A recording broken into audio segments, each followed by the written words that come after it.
Hello, good evening. This is Brother Benson Media, and today is on a Sunday. We are blessed to have this opportunity. Just as we've always done, we are going to have a conversation, of course, based on what is trending today, the visit of President William Samoei Ruto to Oma Bay a day after he was in Migori.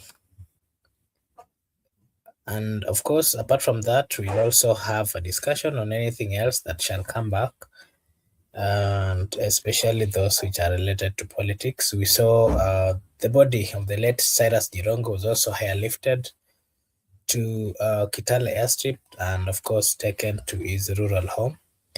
Uh, a move that people are having a different view on. We'll also have a look at. We'll also have a discussion on that, and of course, after that, we'll take all the questions that will come from our commentators or the people who are watching at the comment section. Before we start, allow me to welcome everyone. Allow me to welcome Igoda and Msimamo. And of course, everyone who is watching us at the comment section, just acknowledge your presence over here. We appreciate.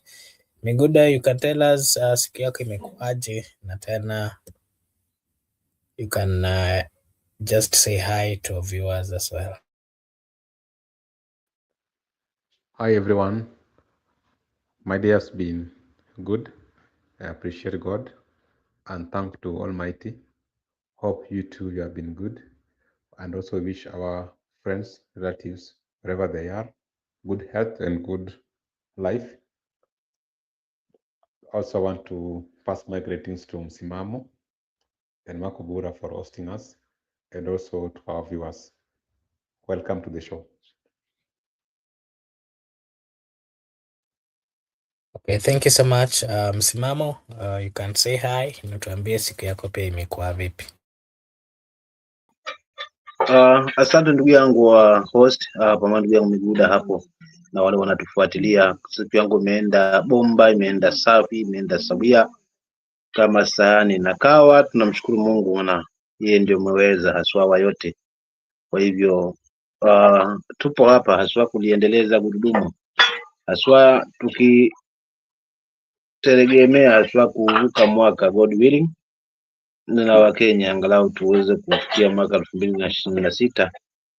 Alafu tuone itakuwaje sasa katika anga hizi za kisiasa, maana tupo hapa ngange haswa kuhakikisha kwamba tunadagua yalivyo.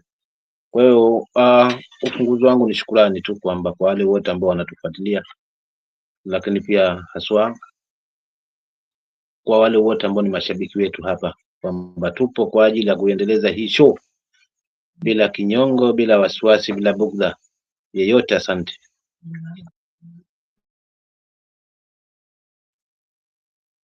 Okay, thank you. Thank you so much. And if you're watching us via our platforms, whether you're watching from Facebook or whether you're watching from YouTube, kindly let us know so that we can as well acknowledge your presence.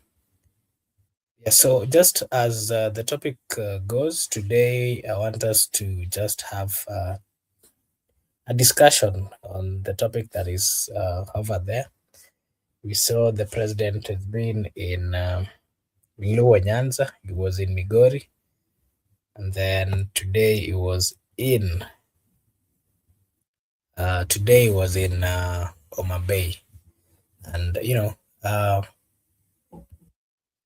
we saw the president has openly confirmed that he's willing to work with ODM ahead of 2027. And of course, we've also seen Dr. Oburu Odinga, who is the party leader of ODM, as well signaled readiness for such coalition. And we saw the talks revolving around merging the UDA party and the ODM into a power sharing government. But some of the ODM members are demanding a clear demanding clear guarantees before committing, while on the other side, we're also seeing another version of leaders having a different view. Some of them are saying that would be the worst. coalition. And so I want us to just get into the discussion. Yesterday, the president was in Migori, and we saw while he was in Migori, declared he wanted a fresh agreement with ODM for the 2027 government. And he also warned ODM that internal division will weaken their bargaining power, urging them to consolidate before coming up to decide on the right way that they're going to go. But we've also seen the president has expressed confidence, not once but several times, that his rivals, including Kalonzo Musyoka, Martha Karua, Eugene Omalwa, Fred Matiang'i, cannot beat him in 2027. And of course, he's saying that ODM is his preferred partner. And with the combination of ODM, there is no one amongst those in opposition that will beat him. So the first question that I want to bring forth to you is, Miguda, what is your take on the president's take on merging the UDA and ODM, and the reply that is getting from the party leader and the party officials, including the chairperson, that is the governor? We saw the governor spoke positively towards that conversation. We saw the Senate as well said that ODM is ready for that particular union. What is your take, Mr. Miguda? My take is very simple. Those are just normal arrangements in politics. In politics, you have to engage with different coalition, more so Kenyan politics, because from the historical perspective of it, mostly we are headed to coalitions. Most of the government which has been formed before, they are coalition governments, whereby you bring different parties together, therefore to form one government. And also, not only coalition, but for you to win, it must be strategic coalitions so that it can catapult you to a victory. What I want to say is that concerning the suggestion being made by the current president towards ODM, it's like he's trying to give ODM an offer because he wants to work with them in the coming election. Because the people who supported him in the previous election, the Mount Kenya people, they are leaders within that region. Kamiguda, sauti yako naipata iko chini sana, nakupata uko chini sana Kamiguda. Naomba kidogo sungulie mic, maana kidogo na kusikia kwa mbali upande wangu. Sasa niko sawa ama bado niko kidogo? Bado niko chini. Am I clear now? Hapo patamu hapo patamu pako sawa kabisa. Sawa. Wacha niendelee sasa. Asante kwa kunikumbusha. Unajua jana pia nilikuwa hivyo, Marco Bura kuniambia. Sasa what I was saying is that the president wants to make a strategic alliance with the ODM people, and there are signs that is likely going to work with the ODM. Like I've said before, in the previous election towards 2022, there were no penetration of William Ruto towards ODM stronghold. But right now, he has been going to ODM stronghold, like the case of Migori. He has been in Migori for uncountable, and even we never knew that today he was going to be in Homa Bay. That's a clear indication that he is ready and willing to work with the ODM people in the coming elections. You must prepare your base as early as right now. Remember, during the previous election, it was too much on the central region. He went there for like almost most of his time in the campaigns, but definitely he worked with them. I just want to say these things, you start preparing them early, because politics is about perception. You need people to be aware of their candidate, because you cannot just all of a sudden 2 months for the election, that's when you want to say, okay, now let's support this candidate. I think he's preparing for the second term election, and it's likely going to work with the ODM people. The ODM people might have mixed response, whereby some people have given in, some people are still playing hard to get, and other stories. But the people who are playing hard to get already have exposed their intent to the public that with them, they want the current president to actually put all his cards on the table, because they will not go to the negotiation without putting any cards on the table. That's why you had people like Oburu was saying they need more. And in that offer, which Mr. President is giving to ODM, is also trying to disclose some of its material facts that they need to have a new arrangement. They need to have a new arrangement towards 2027 elections. I think it's more of a structural arrangement whereby, to me, I'm persuaded that they are going to work together, because even the terms of developments are very strategic that will make him to campaign in 2027 that I built so and so, I built so road and so markets. That's why I want to say that the offer by Ruto can be taken, but likely ODM are also willing to work with him because of the current political dynamics in the country. That's how politics are. But that doesn't mean that other people cannot have coalitions or other people cannot compete. It is an open competition. Anybody can compete, even if ODM decide to form a coalition or alliance with Ruto. But anyone without coalition or alliance can still compete with a single party. We have not restricted, or the law doesn't restrict that once we have formed coalitions, the other opponent should form coalitions. No, you can even have wiper and go by yourself, provided you have the people. You can as well have the DCP, DAP, PLP, sisi kwa sisi, chama cha kazi. It's an open competition to everyone. But as for the current president, he has shown interest to work with ODM.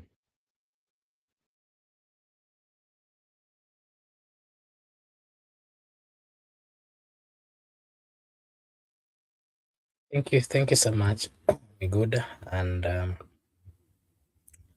coming to you, Msimamo.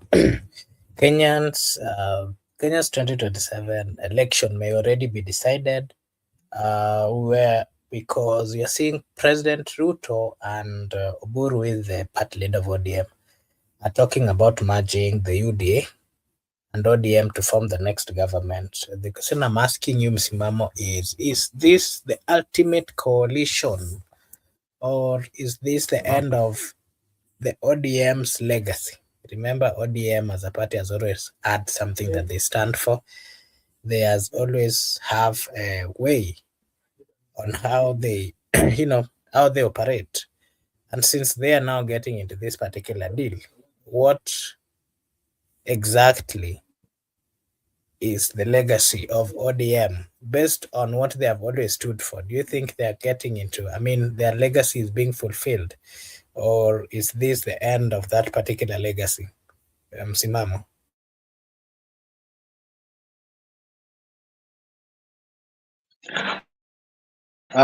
Asante kaka kwa swali lenye tija, swali liloenda shule hilo. Kwanza mimi kama msimamo nitabaki kwenye msimamo wangu kwamba hawa wenye hii sarakasi ya sisi tumo ni wanasiasa. So wananchi ndio tumetekwa nyara sasa, na sina tumo. Sisi pia tumo. Lakini kikwangu mimi nasema hivi, kufanya kazi, kuonyesha ishara kwamba yuko tayari kufanya kazi na ODM, kwangu sina shida, kwa sababu kisiasa miungano ilikuwepo tangia awali na itakuwepo. So kuungana kwa huyu na huyu sina shida nako mimi. Kwa swala la legacy hapo, kwamba hii legacy itaendelezwa, si kweli. Nafasi iliyopo ni power. ODM ya sasa inaomuunga bwana huyu mkono ni power. Tukiwa kwa serikali tuko ndani ya power. Kwa hivyo inakinzana na msimamo wa nani atapigana na corruption. Kama hali ndio hii, ya ukuhuba huu ambao tunauona sasa hivi, ambao ukatae ni sawa kidemokrasia, chama hiki na huyu kufanya kazi na huyu, it's allowed, but let's stand for our biggest enemy in this country, corruption. Je, swali ambalo najiuliza haswa mimi kama msimamo, ODM iko kwa hilo ambalo ni tija zaidi kwa mwananchi, ili kunusuru haswa upotevu na uharibifu wa pesa kama ambalo tumeshuhudia leo Narok, 10 million being given to a church, 10 million, na ODM wanaungana hapo ili wakaendeleze safari hiyo ya kuweza kupeana milioni kwa makanisa, ili tuibadilishe dini tuingize katika siasa. Wako tayari na kuna willingness ya kuweza kufanya kazi kwa pamoja, but my question is for the night, for whose benefit?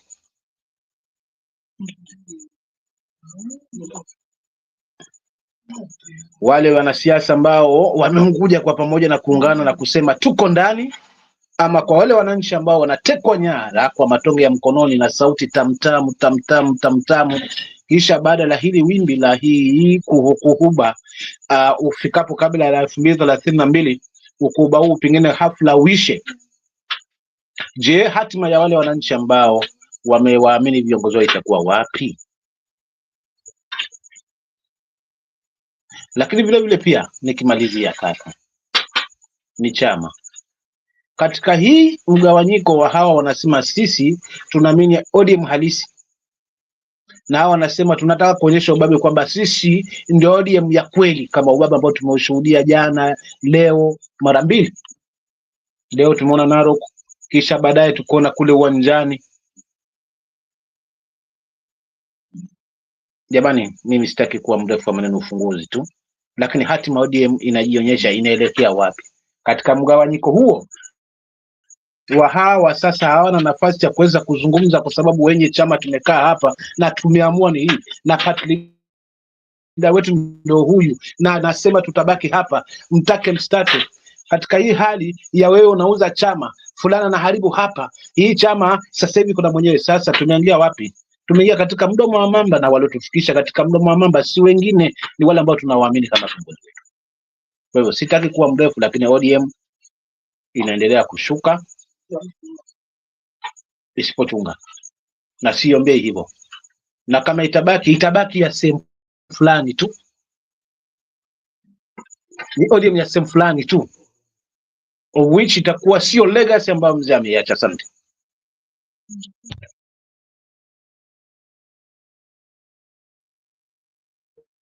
Okay. Thank you so much. Miguda, the president was in Migori yesterday, and we saw the the party leader of ODM as well, together with quite a number of leaders from the ODM party. And today we also saw him in Homa Bay, together, of course, with quite a number of leaders. What does this symbolize?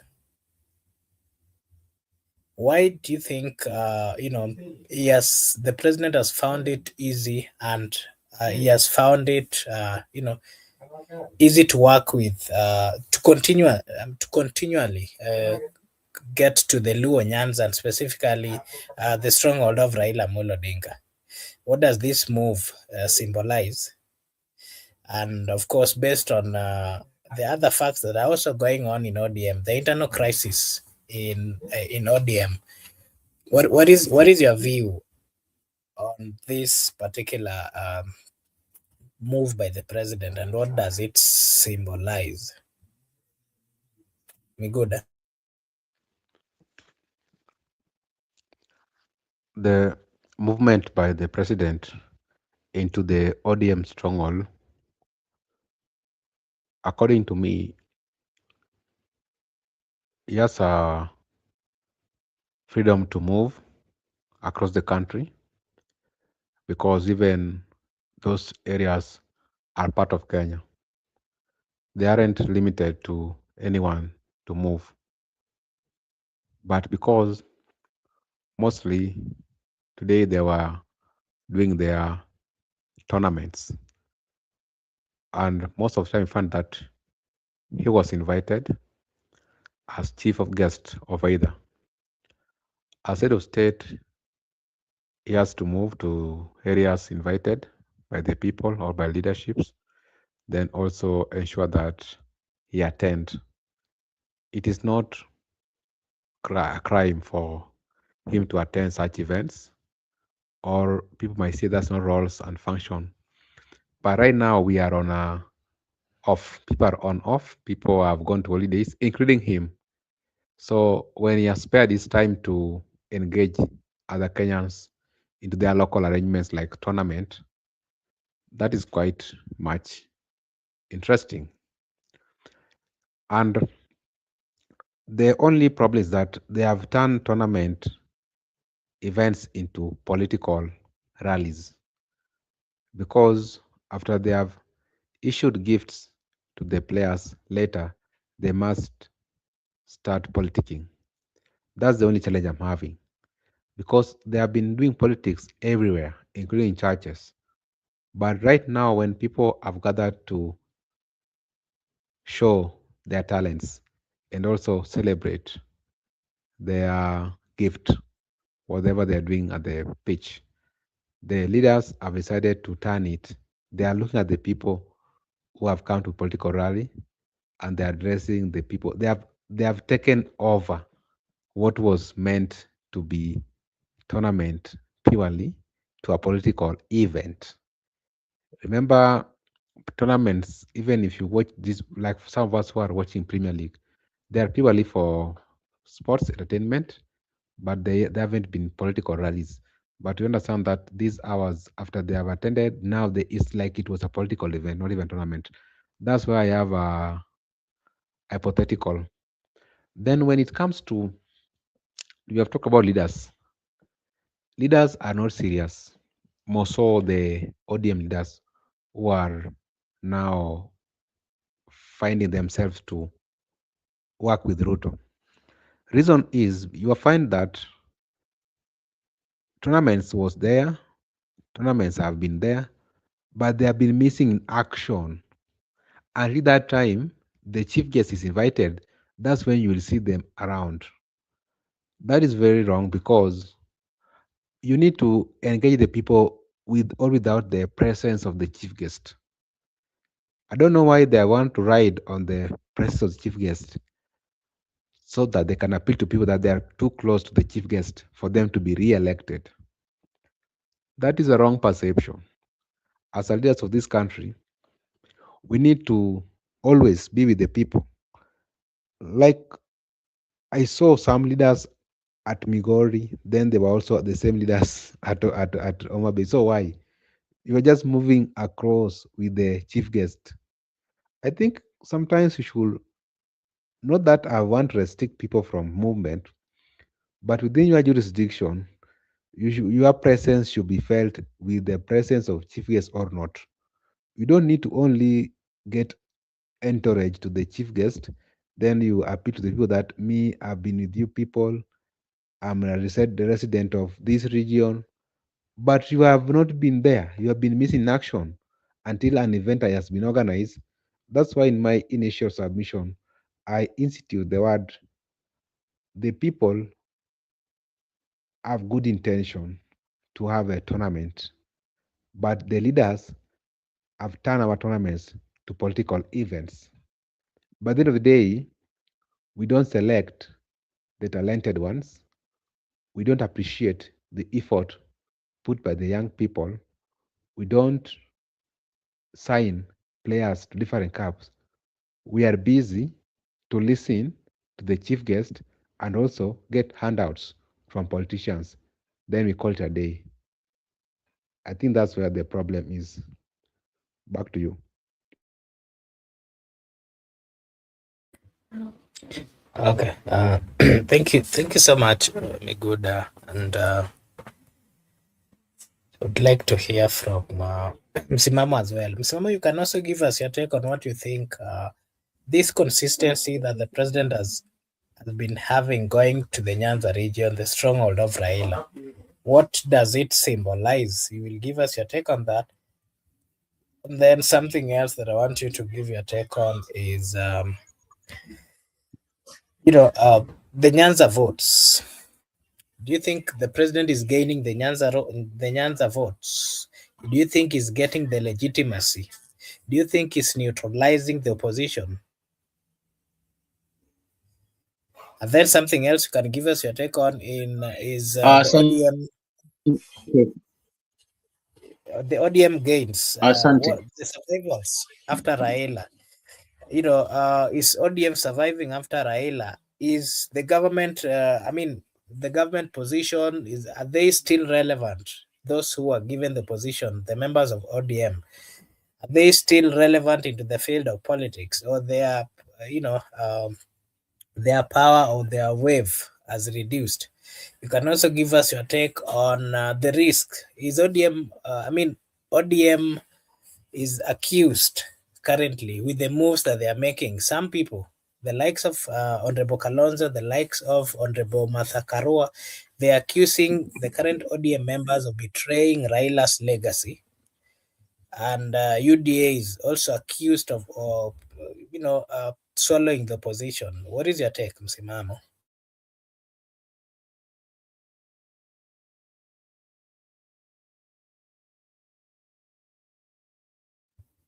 Msimamo? What lags in our country is I'm audible. Unanipata? Yes, proceed. Yes. The biggest problem we have as a country is pure public participation. Hii sioni ikifanyika haswa. Ni viongozi wanakuja kwetu kwa maneno waliowavuga wao, wakayakubali wao, then wanakuja wanatuletea. Hiyo ndio kitu naona. Mwananchi kuhusishwa kikamilifu kwa sababu baada ya kuondokewa, mimi ninavyojua kikwetu ni huku watu wanakaa kwanza baada ya sumazi ile, kisha baadaye wanakaa chini wanatafakari sasa ni wapi kwa kuanzia, ili kuweza kuangalia hata kama hatutaziba hili pengo kikamilifu, lakini tunaziba angalau hii mianya ambayo itaweza kutuathiri pengine. So wanakaa chini, wanauliza wanafamilia wote, sasa kuna hili, kama kuna deni, kama kuna nini, kuna hili. Mwisho wa siku ndo wanateua nani ambaye ataweza kushikilia boma, kama pengine kwa ameondokewa na mzee, then maisha yanaenda, lakini kila mtu amehusishwa pale. Nao ODM kilikuwa ni chama cha Wakenya, si chama cha Waluo kama kinavyokuwa sasa hivi. Kwa hivyo kulikuwa kuna haja kubwa kwanza ya hawa kukaa, viongozi kukaa, kuanza kurudi mashinani kama vilivyokuwa wameanza. Wameingia Mombasa, wameingia hapo, tuliona pale mwanzo. At least wale wafuasi wa ODM wapewe nafasi ya kuweza kujichagulia na wateue viongozi ambao watasimama pale, then kila wanachokipanga wakihusisha mwananchi kwanza, watoe maamuzi. But ni tofauti sasa hivi, ni sisi tuko ndani, baada aseme mimi niko ndani. Hiyo ndo tofauti naiona. Kiongozi aseme mimi niko ndani ya board of government, so nimekuja kwenu wananchi kuwaeleza, naona kuna hili na hili na hili. Lakini sasa unakuta ni sisi, watu wa sisi, inakuwa involve na hiyo jamii. Kwa hivyo kosa ambalo kubwa tunalikosa hapa, na ni si kwa vyama tu, ni kwa mambo mengine, hata maamuzi ya kitaifa, mwananchi apewe nafasi yake kikamilifu. Hilo ni la kwanza. La pili, hili liloniuliza ni kwamba siku zote mwane huku kwa tunasema inamaliza nyoka. Ni wakali kweli, lakini sasa cha ajabu ukiwakuta, wezi wakuta watatu kwa pamoja kaka, unakimbia. Ukiwapata watatu wanakufuata kwa mpigo, kukai hapo.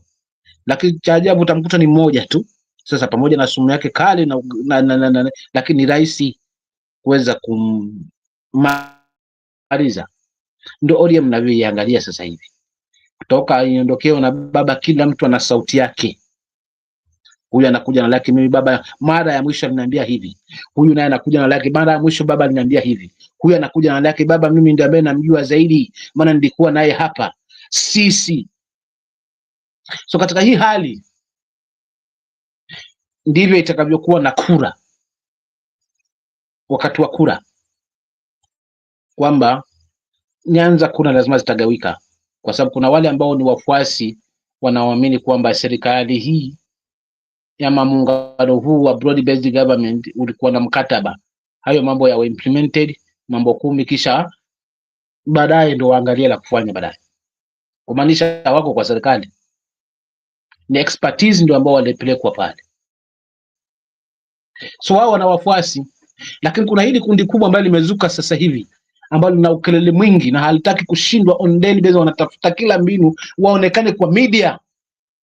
Leo tumeona matukio mmoja kule Narok kulikochangwa milioni 10 kisha na milioni 5 juu za ujenzi. Hizo ni milioni 15 zimemwagwa kwa siku ya leo, pesa ya Mkenya. Na hapo tukaambiwa SHA inafanya kazi. Narok watu 1300 wamejiandikisha tayari, wanadipiwa for free, of which a total lie machoni, na viongozi wana implement hilo. Sisi tunajengewa kiwanja na huduma. Maana ashibe mwananchi ndo akapata kucheza kwenye kiwanja, au unamjengea kiwanja na yuko tele njaa, ukichajua watoto wataingia wapi, ajua atafundisha watoto namna gani, hali ya ngumu ya maisha, kuishika shilingi na kuwa ngumu. Umemsaidia wapi hata ukimjengea nyumba za bei nafuu? So kuna vitu vingine hawa viongozi ambao wanasema sisi tuko hapa ni kwa sababu wanataka hiyo power isiwaondokee. Watuambie ukweli kwamba jamani, tuongeni mkono, kwa sababu msipotushika mkono sisi tunaporomoka mazima. Baba ameshatuacha, so ni bora angalau tupate mahali ambapo tutakuwa tunajishikilia. Kwa hivyo hapa kwa huyu na huyu jamaa naye anataka vivyo hivyo, angalau aseme nilipata uungwaji wa kutosha ngome ya baba ambao ni ya Nyanza. Kwa hivyo kura zangu nilizipata kutoka Nyanza. Ndivyo tulivyomuona alivyoingia mlima wakati ule, na ndivyo vyogoya ambao anaeleta wapi? Nyanza.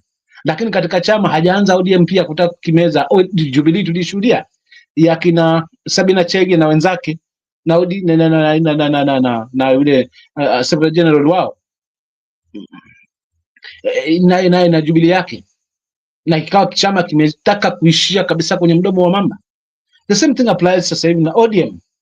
In totality ODM imeshaingia mazima, kwa sababu wengi wanasema tuko kwa broad based government. So hii ni kwa kuunganisha mtu ambaye atakuja kusema mimi nilipata uungwaji mkono kutoka stronghold ya baba, lakini kwa hesabu ya kweli 24% out of 75% ya kura ambazo zilipigwa za ODM, 24% imetoka Nyanza. But if we do divide it by 2, itakuwa ni 12%. So hii 12% ndio itakuwa sasa itaongezewa ionekane kwamba the whole Nyanza amebeba. Mwisho wa siku katika hivi vitimbi itakaye baki hapa kuumia ni mimi na Yoma, ndio ambao ndio nyasi. Na fahari wawili wanapopigana, hawa wanaozozana, zinazoumia ni nyasi. So hawa wanavuta huku, hawa wanavuta huku, atakayeumia mwisho wa siku ni mwananchi. So langu mimi la kuzungumza hapa ili nipate kutimka na tupiane nafasi kwa mwingine. Je, tunajitambua kama wananchi kikatiba? How do we rate our leaders? Kwa maneno matamu na kutusingizia sasa hivi this time round tuko ndani ya serikali, kana kwamba mwananchi yote yuko ndani ya serikali, kwa goodies ambazo atazipata kwa serikali hata mwananchi atazipata vivyo hivyo. Lakini uongo, ulinzi utakuwa na yeye, marupurupu na mikutano ya hapa na pale itakuwa na yeye, mwananchi utabakia pale pale kutoa ushuru sawa sawa na wale mwingine tu. So lazima tujitambue kwanza kikatiba, sisi tunaelekea wapi. Tutagawiwa kwa kelele hizi za wanasiasa, kisha wagombane sasa hivi na mwisho msiku wawarudiane mchana. Nani waliamini ODM mtafanya kazi na Ruto? Nobody, no, hakuna, kwa sababu ndio wa kwanza kuipinga. Tukikumbuka maandamano ya kwanza ambayo hayati mzee yake ilikoswa, ilimiminiwa marisasi, ni kwa ajili gani? Tulikuwa tunapinga haya ambayo tunazungumza leo. Wale wapingaji ndio wao wanaoisifu sasa hivi kwa kutuambia kwamba sasa hivi maendeleo yapo tele, tuko na housing tuko na nyumba za bei nafuu zinajengwa na viwanja na kadhalika, kumaanisha kwamba wanasiasa ni wale wale. Lakini hatima yetu kama wananchi iko wapi? Tunajitambua kikatiba? Pindi tutajitambua, basi tutakuwa na maswali nyeti kwa hao ambao wanazungumza. Let's ask them questions, tuwaulize maswali.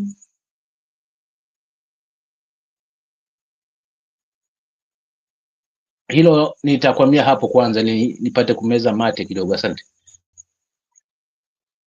Okay, asante sana. Allow me to also welcome our good friend Brother Joseph, karibu sana na utuambie siku yako imekuaje. Allow me to as well acknowledge the presence of Laban. Thank you so much, Laban. And there's also Rehema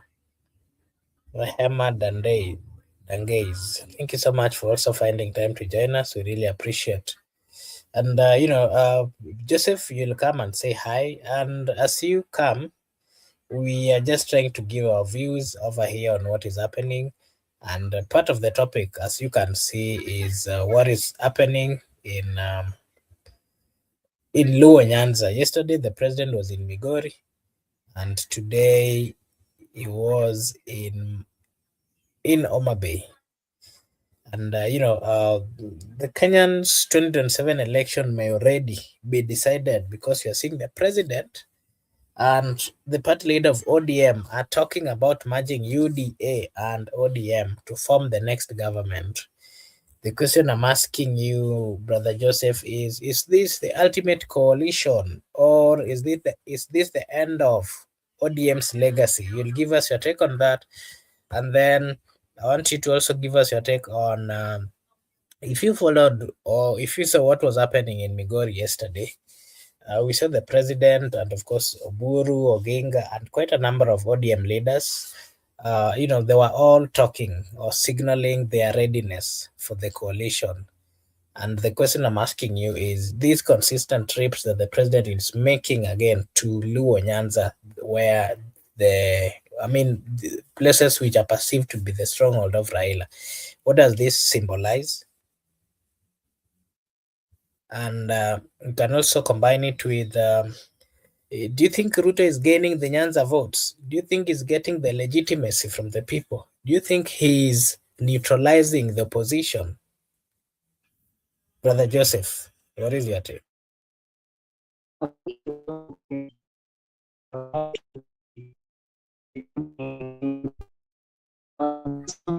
Hey, today you're not clear. I don't know whether it's on my side or your side. Joseph, hatukusikii. Una break sana.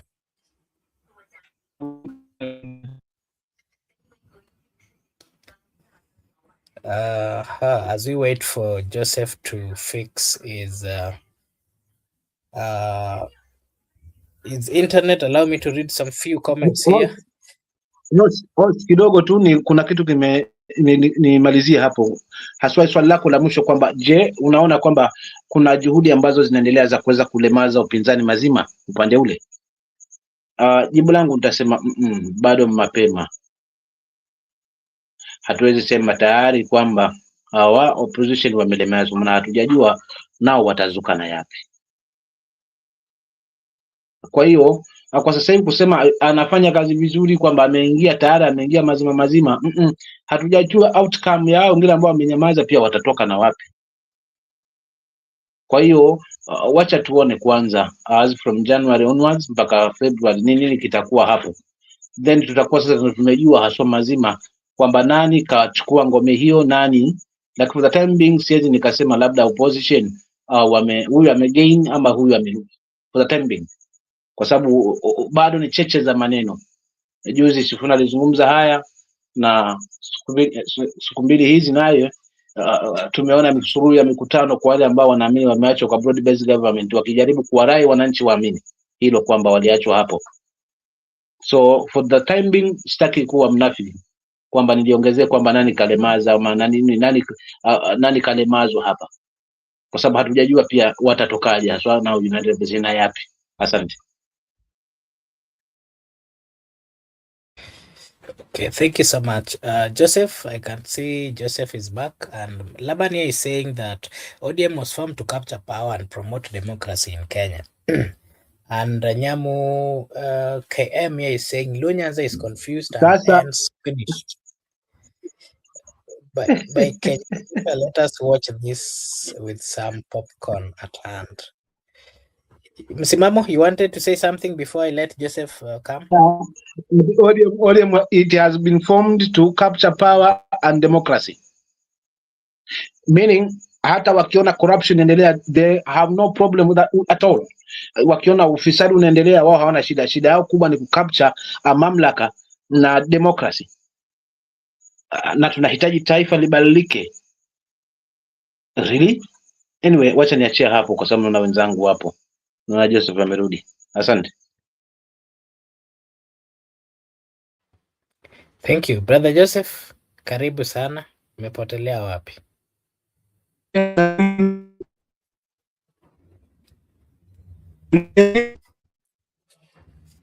Joseph, leo sijui ni internet imekukataa kabisa, sijui ni nini, hatukusikizi. Tunasikia tu some serious internet problems. Maybe Miguda, we'll just proceed. If Joseph comes, he'll give us his take. Miguda, Junet Mohammed is, of course, demanding a bigger share in a bigger government share, and we're also seeing him increasingly or continuing with those kind of demands, as he, of course, is signaling the fact that they are planning, that they are going to work, him and those who believe in the broad-based, that they are going to work with the president. The other day we saw the chairperson of ODM, who is also the governor, was also having the same stance.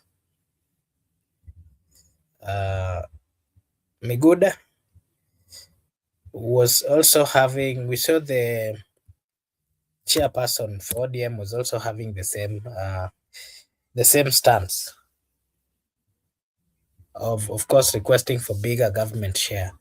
On the other hand, we are seeing Sifuna Orengo resisting and warning against ODM being absorbed, and they're giving reasons that ODM will die and that it will be controlled, and that they'll not be able to make decisions which are going to assist the people. And as well, the likes of Orengo, Honorable Orengo and Sifuna also warning that they're going to lose, ODM will lose what it stands for and the legacy and the whole reason why it has always existed. These are some of... Can you hear me now? Yes, Joseph, I can hear you now. Proceed. You can hear me? You can proceed. The link had an issue. The one which was in WhatsApp maybe had an issue. That's why I said you put a link here. Sorry, yeah, for you can proceed, and then Miguda will come. I want to greet everybody, Miguda, Msimamo, and you, Brother Mark, and for the people who are in the comment section, Nyamu and Laban. And I want to start it off by saying that Miguda now need to accept that ODM is gone and gone forever. Hakuna mambo sasa ya kuja upingamizi hapa. We have already seen ODM has, there is those saying that people are saying it has been sold to the highest bidder in every part. The people who are supporting the broad-based are saying it has been sold. It has been sold to the other side. Then the other side is saying it is being sold to Ruto.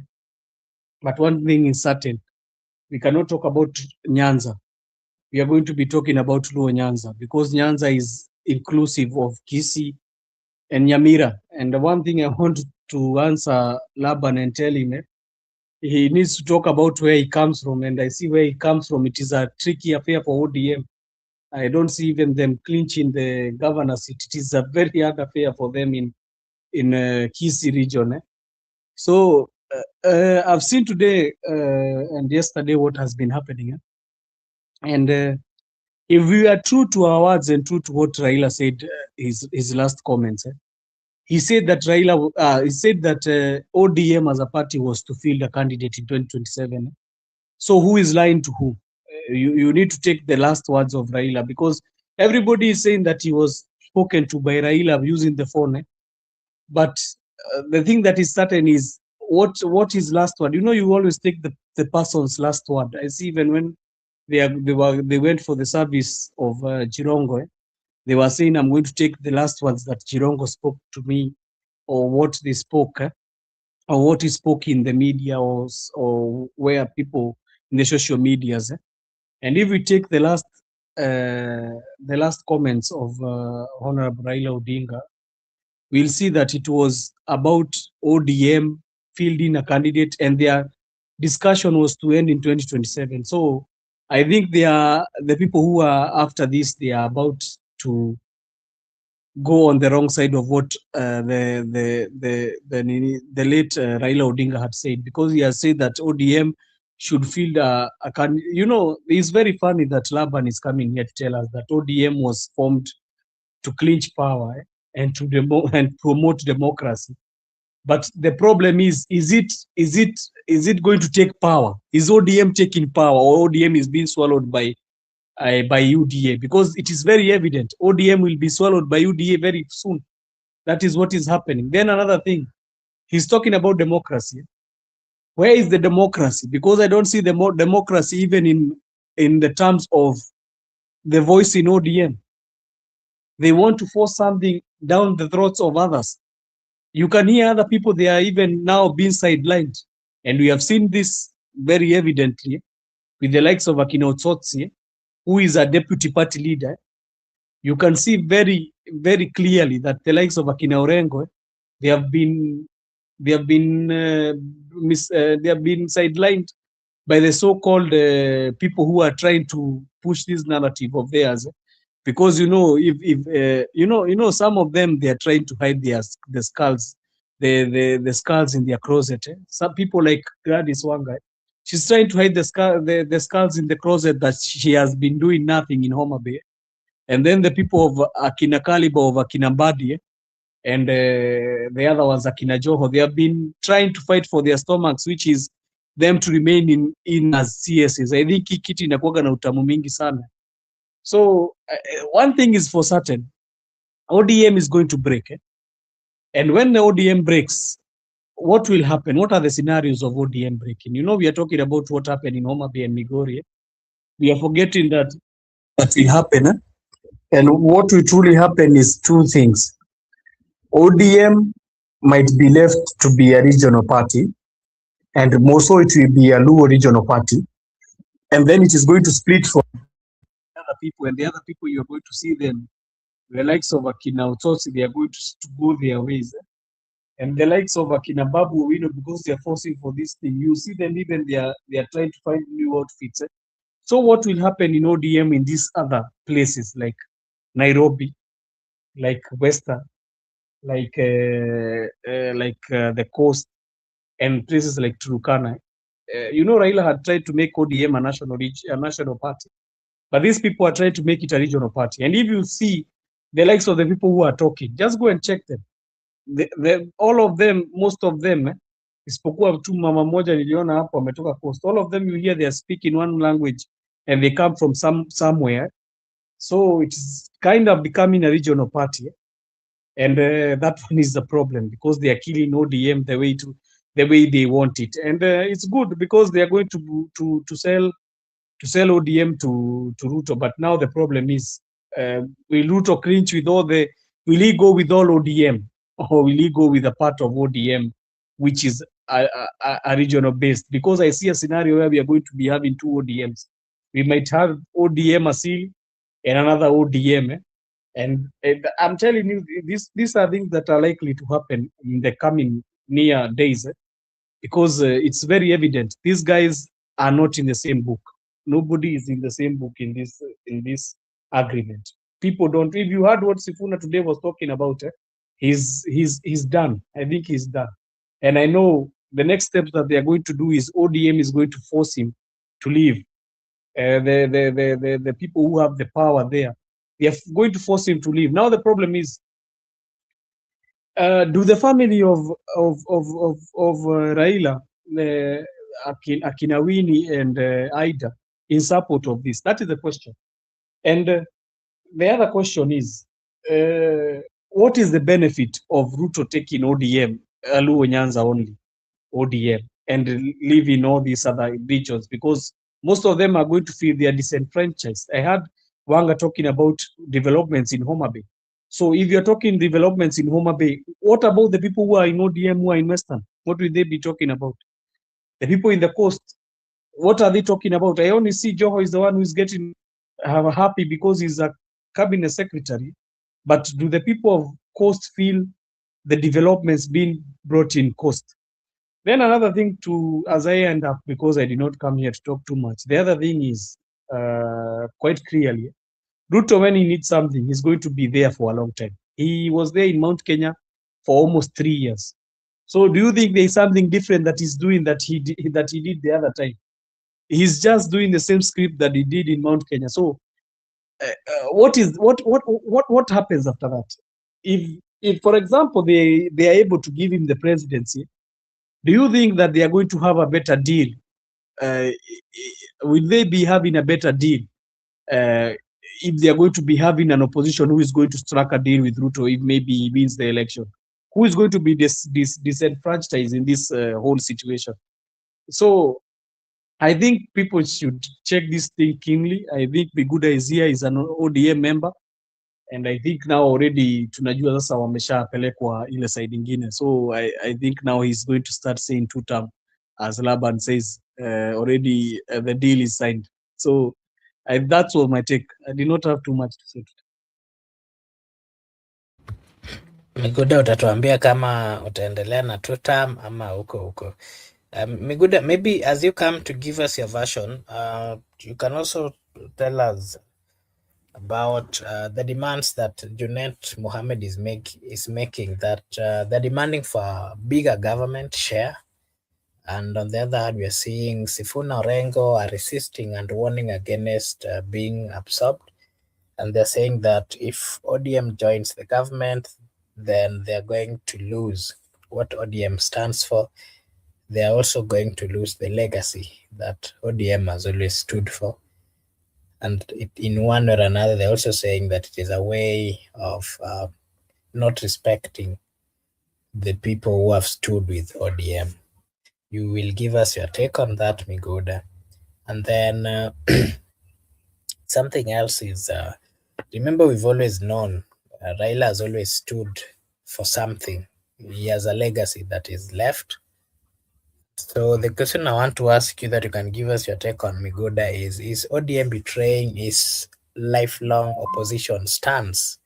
All those things that Raila stood for as a person. Miguda, you'll give us your take on that. And then if you look at ODM and then we compare it with the other parties like the CCM in Tanzania, the NRM in Uganda, these parties absorbed.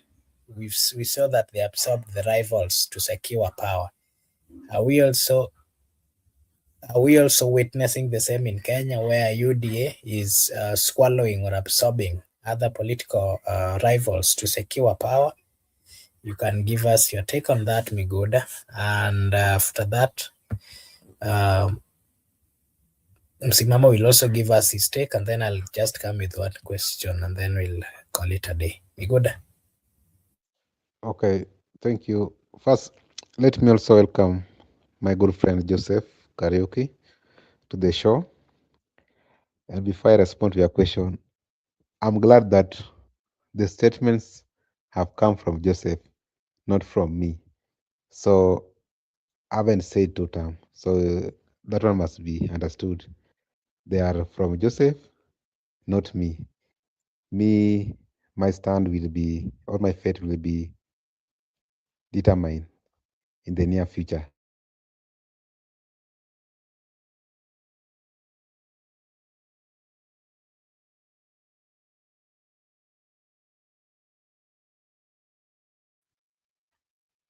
Yes, Miguda.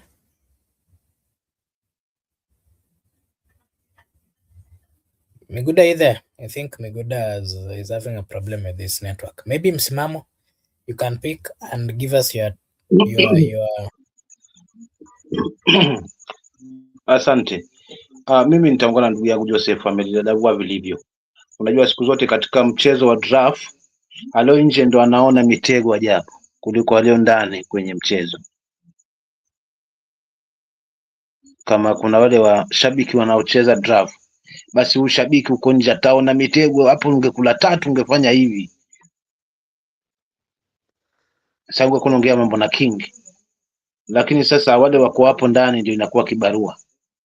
So hapa kaka amelidadavua vilivyo, na huo ndio kweli ulivyo, lazima usemwe. Tukiwa hapa tunazungumzia sasa hivi kwamba hiki chama kimerudi ni chama cha Wajaluo peke yake, tuzungumze kweli. Maana kama ni maendeleo utasikia maendeleo ni huko huko. Alikuja hapa akatufanyia stadium, anaonekana mara kwa mara. Juzi alikuwa Matanga fulani, juzi akawa hapa, jana akawa hapa. Kwa hivyo huyu ni mwenzetu, yani ni kujaribu tena kuibwa akili za nyie sisi wananchi, especially wale wa Nyanza, wajione wako safe side, lakini wanasahau kwamba mwenzako akinyolewa chako tia maji.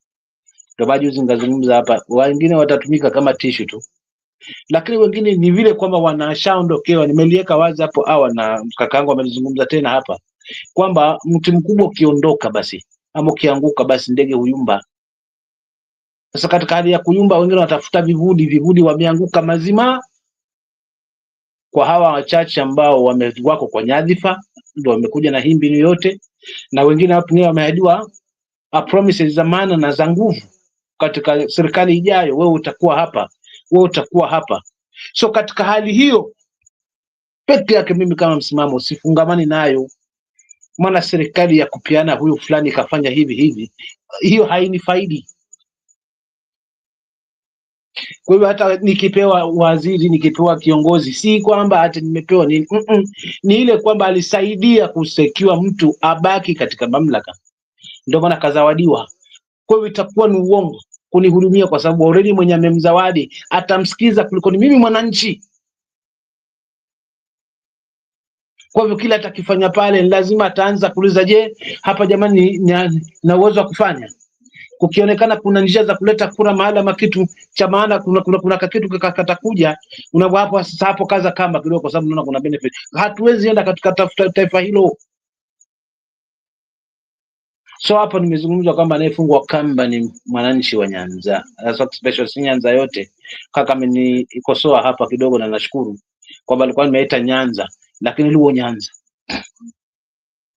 Kazi kwenu, kwa sababu hawa waliofungamana wote kama kumbi wote wanaongea lugha moja. Tofauti ni hawa wawili tu, lakini tunawajua pia wao kwamba ni watu wa mdomo tu, lakini wako kwa maslahi yao. Lakini vile vile pia si wapoani wote kwamba wameafikiana na hili, maana hawa kwanza tunaita ni kasa, na tuna sisi Mijikenda ambao ni Kobe, tumefanana kikweli kweli, kitabia, kinani, kiumbo. Lakini sasa tatizo, kuna yule anaishi kwenye maji na yule anaishi nchi kavu. Kwa hivyo Kobe ni wa nchi kavu na yule ni wa kwenye maji. So uamuzi wake yeye ama uamuzi wa watu wawili haujabeba wapwani wote. So wewe mdanganya ukasema ODM imefeel pwani, maana umekaa umerelax. Tupo ground, na tunajua ground inasema nini. So for real, huu mchezo huu wacha tuone utatokea wapi, lakini kama ni ODM ndio imekufa mazima. Na kuna siku nitangulia nilizungumza hapa kwamba mwanamke mpumbavu huivunja ndoa yake kwa mikono yake mwenyewe. So kaeni macho wananchi wenzangu, kama mimi msimamo, sina cheo, sina nini, sigombei hili kwa sababu natafuta kiki. Natafuta uongozi ambao utakuwa na tija na viongozi ambao wanamaanisha na wanalitakia mema hili taifa, kwa kuweza kuziba ile mianya ambayo inatupeleka hapa sasa: corruption, security, tribalism, So nikija hapa nikisema nimejiunga na mama, nisitaki kuulizwa hayo maswali mengi. Mbona chama chenu hakijulikana? Kisijulikane, lakini safari hii madamu msimamo yupo, kitajulikana. Na kama kuna mwingine mwenye nia swafi na mimi, kitajulikana, kwa sababu tumemwangalia kiongozi wake pale juu katika hayo mambo ambayo nimeyataja hapo juu. Nani atatutibia mwanya wa corruption security?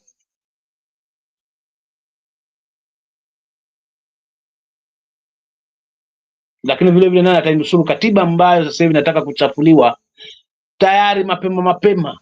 Namsikia kauli ya Mdavadi inagusia katiba, na si kwamba inafanywa hiyo katiba kwa ajili yetu, but itatumiwa hivyo hivyo vifungu kuvifundishwa kuona kwamba imefuatwa, lakini mwisho wa siku nani beneficiary wa hilo ambalo linapitishwa hapo kikamilifu? Utakuta ni wale wale wenye tumbo zisizoshiba. So wapiganapo fahali wawili, nyasi ndio humia.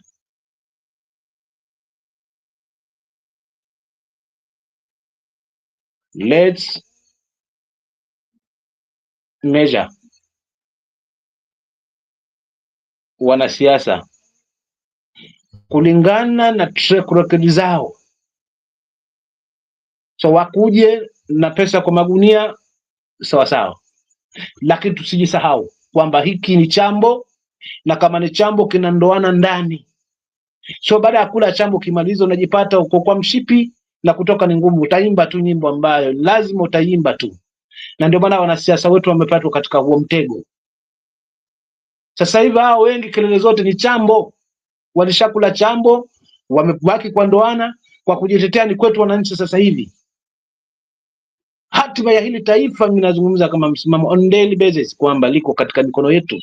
Tukiamua tunalisuka, tutalisuka. Tukiamua tunalinyoa, tutalinyoa. Maana mwisho wa siku hizi kelele zote zitaishia kwetu, sisi ndio waamuzi. Lakini je, ni nini kinatuacha hatulifikii haya malengo? Ni kwa sababu tumegawanywa kama mithili ya nyoka, yule na yake, kagrupu waka na kabila hii nayo na kiongozi wao na yao, na mara namekuja na katonge kamkononi na ahadi kocho kojo, unaoziwa matumaini. Mwisho wa siku jamaa wanakaa meza sasa, wanaangalia nani bingwa wa kisiasa, nani mwenye akili na nani ambaye hana akili. Lakini akili hizo zote ambao wanapigana nazo hazimfai mwananchi, ni za ubabe tu wa kisiasa ambao hamsaidii mwananchi hata siku moja.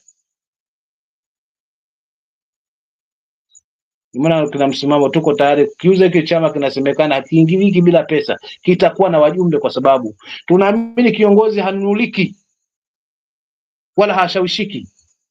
Wala nikimpa mbunge wangu sitampata ameruka kwenye minority ama kwenye majority, amerudi kwa minority kwa manufaa ya mtu fulani, si manufaa yangu. Nikimpa MCAs wa kutosha, najua sauti yangu kwenye bunge la county lipo, na hao hawatayumba kwa sababu wana kiongozi thabiti. Gasimtinga Plus na Wiper, wajumbe wote wa Wiper wako mpaka leo. Wangapi wameasi vyama, wametoka hapa wameingia hapa, walichaguliwa na hii, wameenda wameacha hiki, wameingia huku. Jamani, mimi nitafungia hapo kwa leo, kwamba kwangu ni kuombea ndugu zangu wa Nyanza. Safari ya haya mageuzi ndiye kwanza mlikuwa mnaongoza, mnakaribia Kanani, lakini Kanani hapa sasa kuna njia mbili. Kuna nyembamba inayoelekea uzimani, lakini kuna barabara nyeupe iliyojaa. Sasa hii inaelekea wapi? Mtanipa jibu. Asante, na ndo nimewaaga kwa leo. Thank you Miguda. Hatukuwa tunakusikiza, ulipotea. Sijui kama network yako iko sawa. Yeah, I'm back. My network is now stable. What I want to say, or what I was saying, is that first, I'm glad that it has come from my good friend Joseph about 2 term. It doesn't come from me. I'll make a decision when the right time comes. For now, I am where I am. And then another thing, they have talked about Nyanza, not Luo Nyanza. They have only mentioned Kisii and Nyamira. Kisii and Nyamira is just one region. they are best divided into counties, but they are Kisses. So we have the Luo Nyanza, the Kisses Nyanza, and also remember we have the Kuria Nyanza. The Kuria are also part of Nyanza. So do not discriminate them. So Nyanza is not only for the Luo people. It belongs to the Kisses, to the Kurias, and even we have the Luyas in Nyanza. And right now we have the Orias, the Somalis. The Somalis are there also in South Nyanza. And not only Somali, the minority are now the Asians, Wahindi. That's why if you go to Kisumu, you'll find Milimani Estate. Most of them are the Wahindis. And even in Kisumu, we have the Muhindi, who is an MP. And even in Suna East constituency, we have a Somali, Junet Mohammed, who is an MP. And in Kisii, we have Kisii MPs. We have lawyers MCS, we have Kurias MPs, all from Nyanza. So Nyanza is very diverse. It does not only belong to Luo. So I've just added you some notes. Don't focus on Kisii alone. Also recognize the Kurias, recognize the Asians Wahindi, recognize the Orias and lawyers. That is a composition of Nyanza. And very soon, Kikuyus are also merging. If you go to Sirare, they are Kikuyus. And even we use most of the Kikuyus means of transportation. The matatus, the Kisii Sirare route, those matatus belong to the Kikuyus, and the shoes people are wearing there, and the clothes, it's Kikuyus who have the shop, and even the watches, belts, the Kikuyus are the one who are supplying at a wholesale price, so people are purchasing from them. So it is all inclusive. Don't reduce it to Luo and Kisses alone. There are many people in Nyanza. I just want to respond to the issue of ODM being swallowed. Whether ODM is being swallowed or not, that is not my interest. What I want to put far right is that there is how people mistake the Luo, because the debate has been narrowed to Luo. When William Ruto decided to work with Oburu and the leadership of the ODM, who told you that all Luos are now going to vote for William Ruto? That's a mistaken. And who said that once you buy ODM, you have purchased all Luos? Who told that Luos were put in a cage in ODM? I don't think so. Because we have Luos who are in UDA, we have Luos who are in different political parties. But up to now, people are asking, even if you are supportive of Ruto, it's like you are saying that once the ODM is purchased, now all Luos are going to William Ruto. How? I don't understand that. Is the leaders who have been purchased, if that is the case?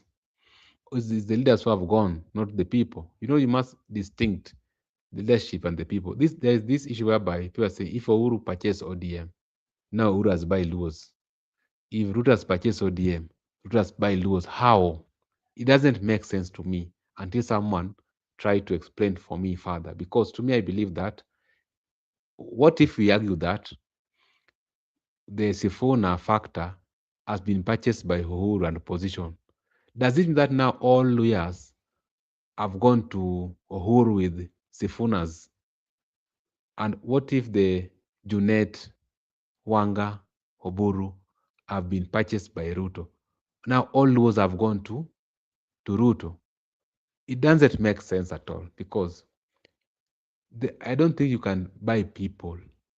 And also whereby you are saying now it is Luos who are going to justify Ruto's presidency, or they're the people who are going to defend Ruto's presidency. That's not the case, because let us narrow debate. Let us narrow it now down. Look at the population of the Luos in terms of the voter register. They're not even 2 million. Raila got only 1.2 million, their kingpin by that time. And that one was not only Luos, because I've told you about the issue of Nyanza. Even in that Kisumu, we have Wahindis who voted for Raila. Even in Suna East, we have the Orias who voted for Raila. Even in Kuria. So all those includes 1.2 million. 700,000 Luos never voted. Right now, let us say it is 1.2 million. William Ruto. If William Ruto can get 600,000 votes from Luos, so you want to tell me that it is Luos who have made Ruto president? That is wrong, very wrong. According to me, my own research and my own analysis, Luos are not going to turn out to vote in large number. There's going to be voter apathy. So if William Ruto succeed to get 400,000 or 600, or let's bet 1 million, then do not crucify Luos that they have made William Ruto the president, because that 400,000 votes does not make him the president. They never voted for him, but he was declared. There's a region who voted for William Ruto overwhelmed. So if you want to make it look like it is the Luo Nyanza who are going to decide Ruto's presidency, then you are out of context in your analysis. Luos have never made president. Luos have always voted for Raila from 2007, 13, 17, 22. Raila has never been declared. So Luos don't make somebody president. So me, I'll not buy that idea that if ODM goes to support William Ruto, now it is Luos who have made him, who have given him a second term. That is very wrong. Because these Luos have voted for Raila overwhelmed. Raila has never been declared. These Luos we are talking about, they are not even many in the register. Lawyers are more than Luos in the registers. Cooks are more than Luos in the registers. So if you can arrange a pattern very well, William Ruto will be beaten early in the morning. But this debate of whereby you want to make it look like if Luos are not in the opposition, now Ruto is going to get second term and the blame will go to Luos. That is very wrong. Luos don't make presidency. It is there in the history, it is there in the record where they have been voting, they have been going to the opposition. So I don't see this unique thing that if they vote for Ruto today, Ruto is going to be the second term president. That is that, and also the issue of the people. When you want to talk about the patches of ODM and the party, you should distinct, because you might say, okay, Luos have gone to Ruto, but there are some Luos who have not committed. There are some Luos who have not committed. It is the leadership structure who have committed, not the. Don't mistake the people. You know, if you bring your argument that way, you might lose some votes, because some people might, there's some people who just want to get to the polling station and vote him out. But now if you frustrate their independent thought that you have been purchased, all of you, no, someone just decide not to vote. So if you want to make it very interesting, just be specific that certain people have been purchased, not the entire community. You cannot purchase the entire community. At now, all those have been bought. Luo Nyans are going to make it worse for the Kenyans people. That is very wrong, according to me. Luos have tried. They have been the struggle before. And the fact that Baba is no more doesn't stop them to continue struggling, because they have always means well for this country. They cannot mean bad for the country because Baba is gone. Number two, you have talked about betrayal, that right now the people are going to betray Baba in his absence. That's another fallacy. That's also wrong. When Baba was alive, people said that Baba betrayed the Gen Z movement. So Baba can betray people, but people cannot betray him. You get. Politics, betrayal is always there, constant, and interest. But I don't think that the people, I want to focus on the people, not the leaders. Leaders might betray Baba in his absence, because leaders, you serve your own interest. But as a person, me, I know the values. Me, I know the identity, where we were mentored, where the recruit school we went. We were told how to do politics. we understand what we should be even in the absence of Baba, because we knew at one point in life Baba will be normal, and even these leaders will be normal. But we must have the principality in you. Our conscience is very clear that we don't support violation of human rights. We advocate for social justice. We advocate for inclusivity. We advocate for equality. We advocate for equity. We advocate for good governance. We advocate for public participation. We advocate for fair representation. Those values will not die. So whether come what may, that's where the conscience of the community is. But these issues, maybe the people have been purchased, that is very wrong. That one should not be used. And another one, that the people might betray the spirit of freedom, that one is also very wrong. Marco Buddha, back to you.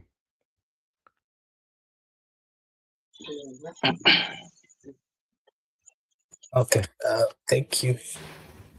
Thank you so much, Miguda, for as well giving us your take. And allow me to also welcome Eric. Thank you so much, Eric, for finding time to join us. And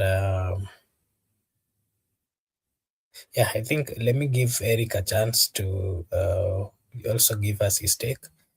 And Eric, I want to ask you specific questions, and kindly answer the questions that you've been asked. Most of the time, sometimes you do go overboard. And remember, we are quite many here now. We are quite many currently, so kindly do not take long. Before you come in, Msimamo had a question that he wanted to ask. So Msimamo, you can ask the question before I ask Eric to give his take. Naomba niulize, asante kwa nafasi hii. Naomba niulize swali hili ndugu yangu Miguda. Ameweka mengi tu wazi hapo vizuri tu, lakini naomba niulize hivi. Hapa tuko kwa panel, alafu tuchague huyu host kwamba awe yeye ndio mkubwa wetu, yeye ndio spokesperson wetu. So wakati akizungumza, je, wale wanamsikiza watajua msimamo katika hayo mazungumzo alikuwepo kama hajahabarishwa? Si kimtazamo wangu ataona kwamba host ndio ambaye amezungumza hili, kwa hivyo sifa itabaki host, maana hiyo sauti itakuwa ni ya host ndio ambaye ameshikilia kama kiongozi. Ni naweka huo mfano huo ili nijenge hoja yangu hivi. Na kwa nini nasimama hapa kwa Luo Nyanza? Kutokana na jinsi mambo yanavyokwenda na ninavyoyaona. Baba kimtazamo wangu alikuwa anagusa kila mahali, hajasimama kama mtu wa Nyanza, Luo Nyanza. Nao kile tunaona utofauti ni kwamba kwanza mengi mazuri yalipiganiwa na kiongozi wao Raila Odinga, which si yeye tu. Kimtazamo wangu kwamba yale alikuwa anazungumza kapanga yeye peke yake kwenye kichwa. Kuna watu walikuwa chini yake ambao ni wapenzi wake haswa mbavuni, na kwa sababu alikuwa na hiyo anaamini utaifa, kuna viongozi wengi ambao wameweza kuchangia, lakini yeye ndio spokesperson, yeye ndio kiongozi, yeye ndio ameteuliwa ile jukumu. Kwa hivyo atakachokizungumza tutasema ni baba ndio amezungumza, but hatutawaangalia wale ambao wameweza kukaa chini na yeye pia. So kwa zile succession zote ambazo zimepiganiwa, hazijapiganiwa tuna baba kama ambavyo mnaiweka hii narrative kwamba tumepigania mengi. Kumbuka si nyinyi wengi haswa, especially pwani kama sisi, tumechangia mambo mengi, lakini kwa sababu kiongozi yuko pale tumemfika ile jukumu, yeye ndio azungumze. Kwa kule kijamii kwamba fulani wetu ndio alikuwa ndo anazungumza zaidi, wakati hii safari si yeye tu, kuna wengine pia hapo nyuma. So kwa sababu baba amejenga katika hiyo hali, Miguda, swali langu kwako, kwa jinsi ambavyo viongozi sasa hivi wamejitokeza, haswa wale ambao wako kwa broad based government bila unafiki, wanaiendeleza hii ambao baba alikuwa wanaiendeleza hii legacy kwa sasa hivi. Hivyo tu ndio swali langu, asante. Sawa, ningependa kujibu swali lako hapo. Nimekuelewa vizuri, lakini pia mimi nilikuwa na different interpretation, lakini kulingana na wewe umesema swali lako ni swali nzuri sana tena kwa wewe. Kwangu mimi naelewa vizuri ya kwamba nguvu ya baba, nguvu ya hayati baba, nguvu yake ilikuwepo kwa wananchi na wananchi wa Kenya, si Wajaluo peke yake. Juu kama angekuwa kiongozi wa Jaluo ama angekuwa kiongozi wa Jaluo, angefika pale alifika, ama angekuwepo na hiyo ushawishi. Sasa unapata wakati alipoaga dunia, kuna wale marafiki zetu, kwa mfano tuseme wale wenzetu wa Coast ama Western, wao walichangia pakubwa ili baba akuwe na jina, hata wenzetu kutoka eneo la mlima. Lakini sasa hivi hao viongozi wamebaki katika chama, kuna venye hawaja embrace kila mtu katika chama, ama hawaja embrace maono tofauti tofauti. Sasa wanapofanya hivyo, wanapata kuna wale marafiki zetu wako na huru ya kuondoka na kujiunga na wenzao. Sasa mimi nilikuwa nasema hivi, hayo yote nakubaliana na wewe vile umesema baba alikuwa ameshika kila Kenya na wenzetu hawajashika kila Kenya, wanachangia pakubwa tu eneo lao la Nyanza, Luo Nyanza. Hapo nakubaliana na wewe, lakini swali penye nasema ni ya kwamba Wajaluo hawawezi peleka Ruto State House peke yao. Sasa wakati mnasema ya kwamba Wajaluo ndio wanachangia pakubwa kumpatia Kasongo second term, hapo ndio mimi nasema si ukweli. Kama ungesema chama cha ODM, juu chama cha ODM ndio kuna watu wengi, Waluya, Wakosti, Wakisii, wote kwa jumla wanachangia pakubwa kupatia Kasongo second term. Hapo ni pole na wewe, juu wao ni wengi na nguvu ya siasa ni watu wengi. Lakini ukisema ya kwamba ati Wajaluo peke yao, ati Luo Nyanza ndio wanachangia pakubwa kupatia second term, hapo kuna kasoro. Juu Wajaluo kwanza ni wachache, si watu wengi sana, hawezi patia mtu uongozi Kenya. Sasa lazima tu distinct ya kwamba kama chama ni ya ODM, ni ya ODM kwa jumla ama Wajaluo peke yao. Kama ni Wajaluo peke yao, hapo mimi siwezi kubaliana kwamba Wajaluo watapatia Ruto second term. Na kama ni chama cha ODM, hapo nasema haya, kama ni makosa kufanya, ni chama inafanya makosa kwa jumla kupatia Ruto second term. Lakini zati Wajaluo ndio wao wamekuwa wakitaka kwenda Canaan. Si Wajaluo pekee wamekuwa wanataka kwenda, hata Wakosti walikuwa wanataka kwenda Canaan. Sasa tumefika hapa, Canaan ndio ile. Lakini unapata kuna wenzetu bado wako na hiyo mwendo, lakini kuna watu wachache wamekataa kufika Canaan. Sasa wakikataa kufika Canaan, au watu wako wengi katika chama wanaweza fika Canaan. Si lazima wachukue hao wenye watu wamekataa kwenda Canaan. Hapo ndio ningekuwa na moto. Lakini kusema ukweli, kuna tofauti kubwa kati ya baba na Hawa. Baba alikuwa baba na Hawa ni Hawa. Baba huwezi linganisha na Hawa. Hata hakuna mtu yote kati yao aliai ota ya kwamba atakuwa kiongozi. Baba alikuwa kwa ligi yake na Hawa wako ligi yao iko chini kabisa.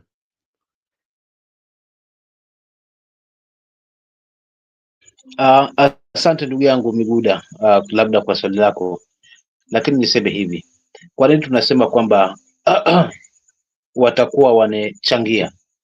Wamesema haitakuwa wamechangia. Kwanza tuelewe hivi, kinachotafutwa hapa ni kiki, si kura. Tukubaliane hilo. Na kwa nini nasema kinachotafutwa hapa ni kiki, kwamba ionekane kwamba ngome fulani hii imeonekana tu, hiyo ndio inayohitajika, si kura. Kwa maana kama ni kura, basi ushindi wa baba ambao ameshinda kwa kishindo kwa mara kadhaa na hakuupata, wewe pia ukiwa ni shahidi na mimi pia nikiwa ni shahidi, maana wote tumelelewa katika hiyo misingi. In fact huwa nawakumbusha, bado nina suti hapa, kaka yangu mwingine dada yangu mwingine anaitwa Bila ninunulia, nikakata kati suti yangu hapa ya blue, nikidhania sasa mambo yamekuwa vizuri, kumaanisha kwamba ni kiki. Hata hiyo mlima, si kwamba labda baba hakupata kura 2022, but ilionyeshwa huo ngome kwamba ikaonekana nayo mlima ndio imechangia pakubwa. The same thing, hii narrative naileta hivyo hivyo kwamba ndio tunakubaliana kwamba walio ni kidogo, lakini siangalii katika hati, kimtazamo wangu siangalii katika hiyo angle, kwa sababu si kule nayoangalia hapa ni ule ngome tu unatosha. Kisha mwisho wa siku nitapelekwa mahakamani. Nikifika mahakamani naambiwa kwamba ushahidi hautoshi, kwanza hiyo mmeleta ni hot air, nimeregeshwa pale square one kama wananchi tena. Hiyo ndio hofu yangu, kwa sababu siamini kura kwamba ndio inatupa kiongozi. Hii ni kawaida yetu, ni desturi vile kama hivyo tunaukaribisha mwezi wa Ramadhani. Sasa hivi uko karibu, unajua ukifika ni wakati wa funga. Sawa sawa, tuna uchaguzi kwamba tunaenda tu kwa sababu tunatimiza haki yetu kikatiba kama tunavyoambiwa na tunajua na wanasiasa, but already tunajua ni nini, kwa sababu hatungekuwa na wasiwasi katika chaguzi zetu, tunaishia mahakamani. Ni kumaanisha hapa bado ile kauli ya baba naikumbuka ya vifaranga wa kompyuta haijapata suluhu na hakuna wa kuizungumzia, kwa sababu kila mtu anakimbilia power. Nikiwa kwa power na sisi jamii tukiwa kwa power, we are safe, kwa sababu kila mtu anakimbilia hapo na hakuna mtu ambaye akimbizi na tumbo lake hapo. So nani mkombozi wa mwananchi? Kwa hivyo nakuwekea katika hiyo angle kwamba itaonekana ungome kwamba jamii hii ndio imecontribute, kwa sababu viongozi wao wamefungamana pale. Najua wananchi wanayao, watachagua vingine. Sina shaka kabisa kwamba wananchi ni wamekuerevuka na wanajua ni nini wanakihitaji, so watafanya ile haki. But tunakubaliana kwamba haki tutaipata kikamilifu kama 2027 ikiwa baba mwenyewe haswa pamoja na ujanja wake tena mwisho wa siku tulikubali, accept na we can move on, because a country is bigger than individual, na tumebaki katika hiyo misingi mpaka wa leo.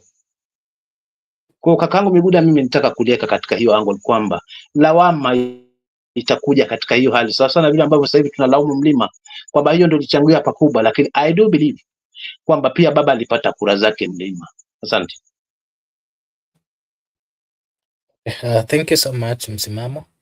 And I want to give Eric a chance to give us your take, and then I'll come back to you, Joseph. And the question I want to ask you, Eric, is what is your take on the president's comment together with the with the party leader of ODM? They are planning and that they want to embrace the unity of purpose, according to their statement, that going forward they want to be working together and possibly form a government that is going to be a government that is going to be formed by UDA and ODM and the like-minded. You can give us your take on that. And again, Eric, all that which happened in Homa Bay, we saw quite a number of leaders, the same leaders, most of them who are in Migori, were in Homa Bay, and they are all signaling their readiness for the coalition. So the question I'm asking to you is, what is your view on that particular consistency that Ruto is having in Luo Nyanza? And you can also give us your take on why the president is making these moves in Raila's stronghold. And then I want you to also give us your view if the president is gaining votes in Nyanza region, whether he's getting legitimacy, whether he's neutralizing the position in Luo Nyanza. And then you can also give us your take. You as a member of ODM, ODM is being accused of betraying Raila's legacy. Is that true? We are also seeing that UDA is also being accused of swallowing the opposition parties and opposition leaders. And then, Junet and the likes are also demanding for bigger government share.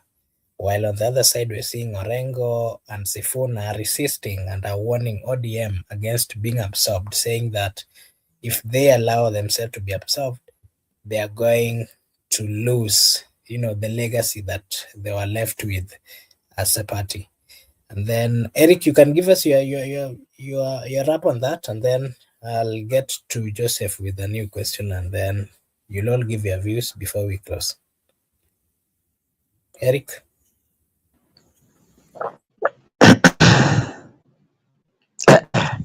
Yes, nimewasalimu katika jina la Yesu Kristo. Hamjambo na jioni njema, and I hope you people you are enjoying your holiday. There is question I just want to deal with, very simple. I don't even want to have 3 or 4 words. This question of the ODM is being accused of betraying Raila's legacy by who? You could have told me where that thing is coming from so that I deal with it before I engage in other serious matters that need These are my comments. Yeah? These are comments which have come from the opposition leaders. Kalonzo Musyoka, not once but several times, has said the same. If you've been following. Okay. Okay.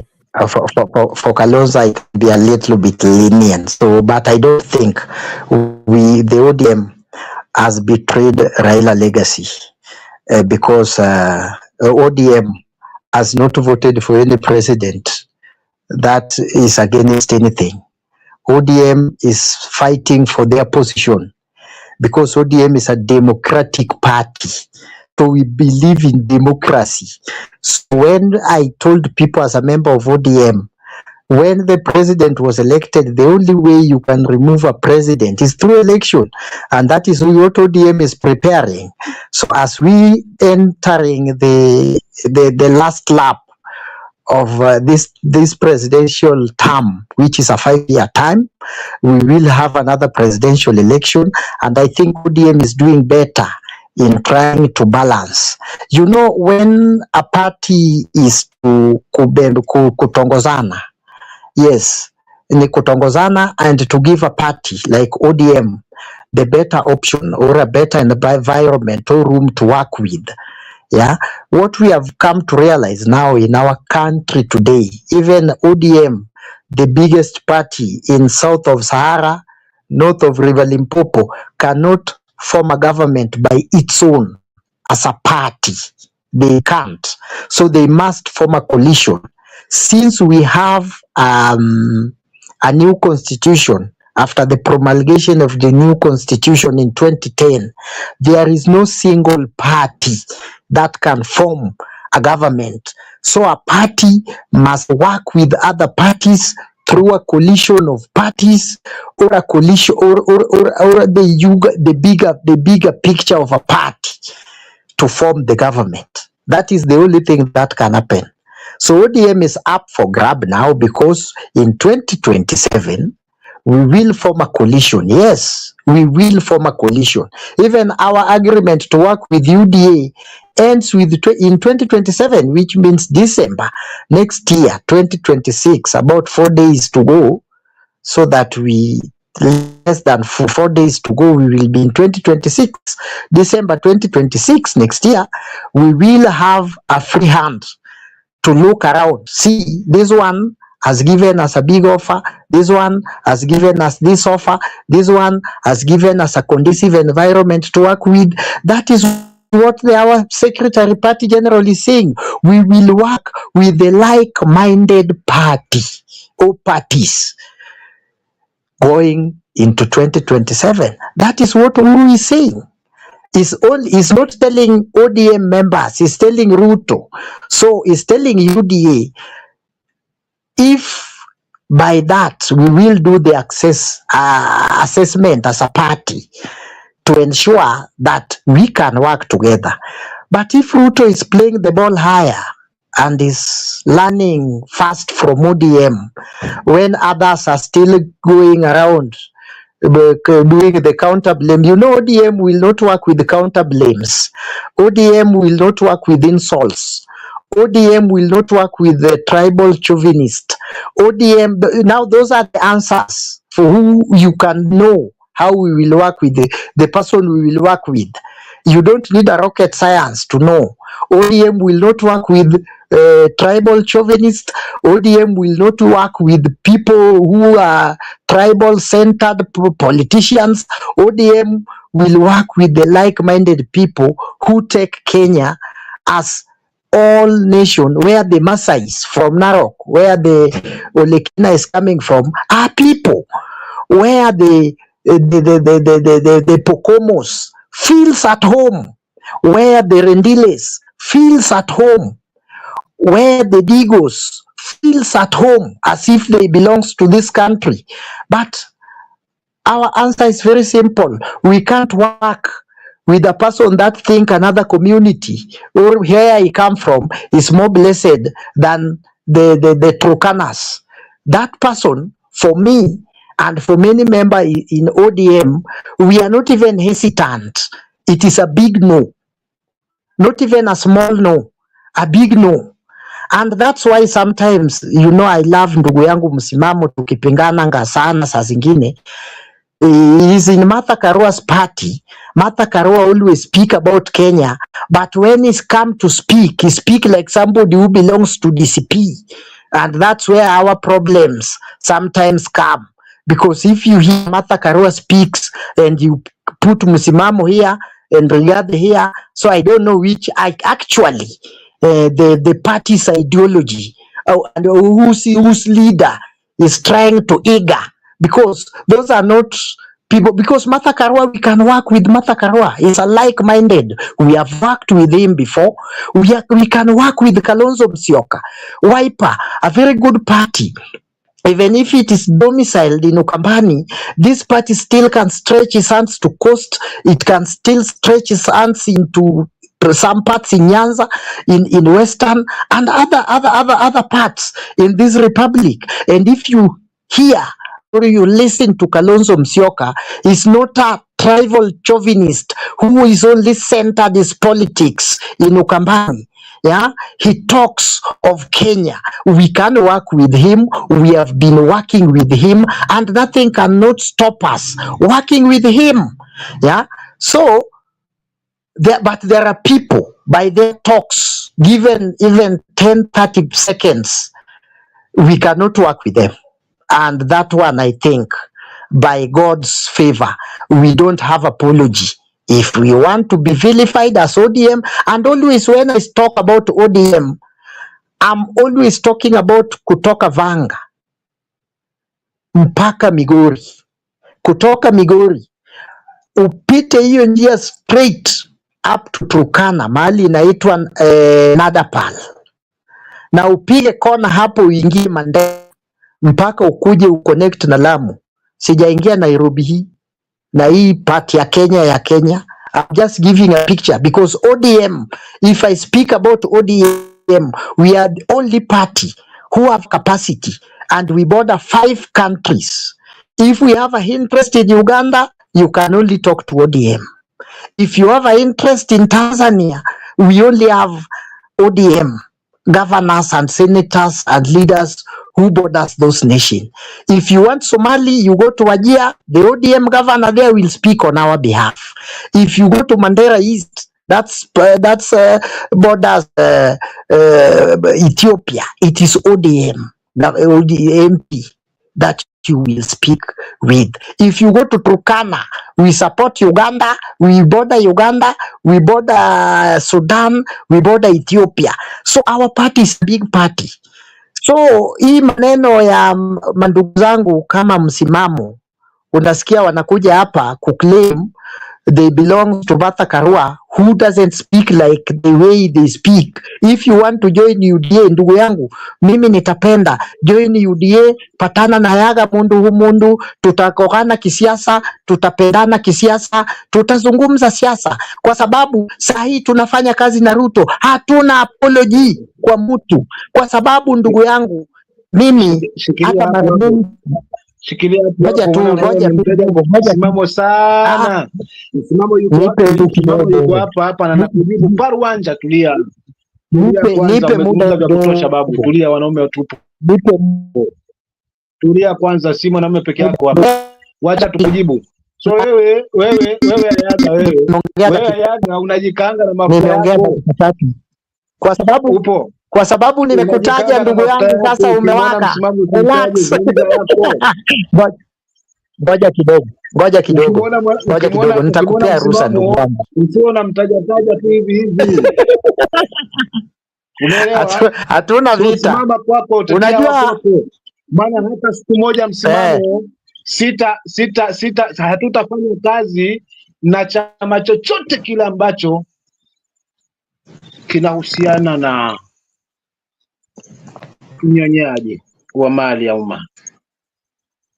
Ni bora tufanye sawa na yoyote yule, lakini utafanya hatutakubaliana nilikuwa kufanya nimebaki kazi na chama ambacho hakilindi mali ya umma.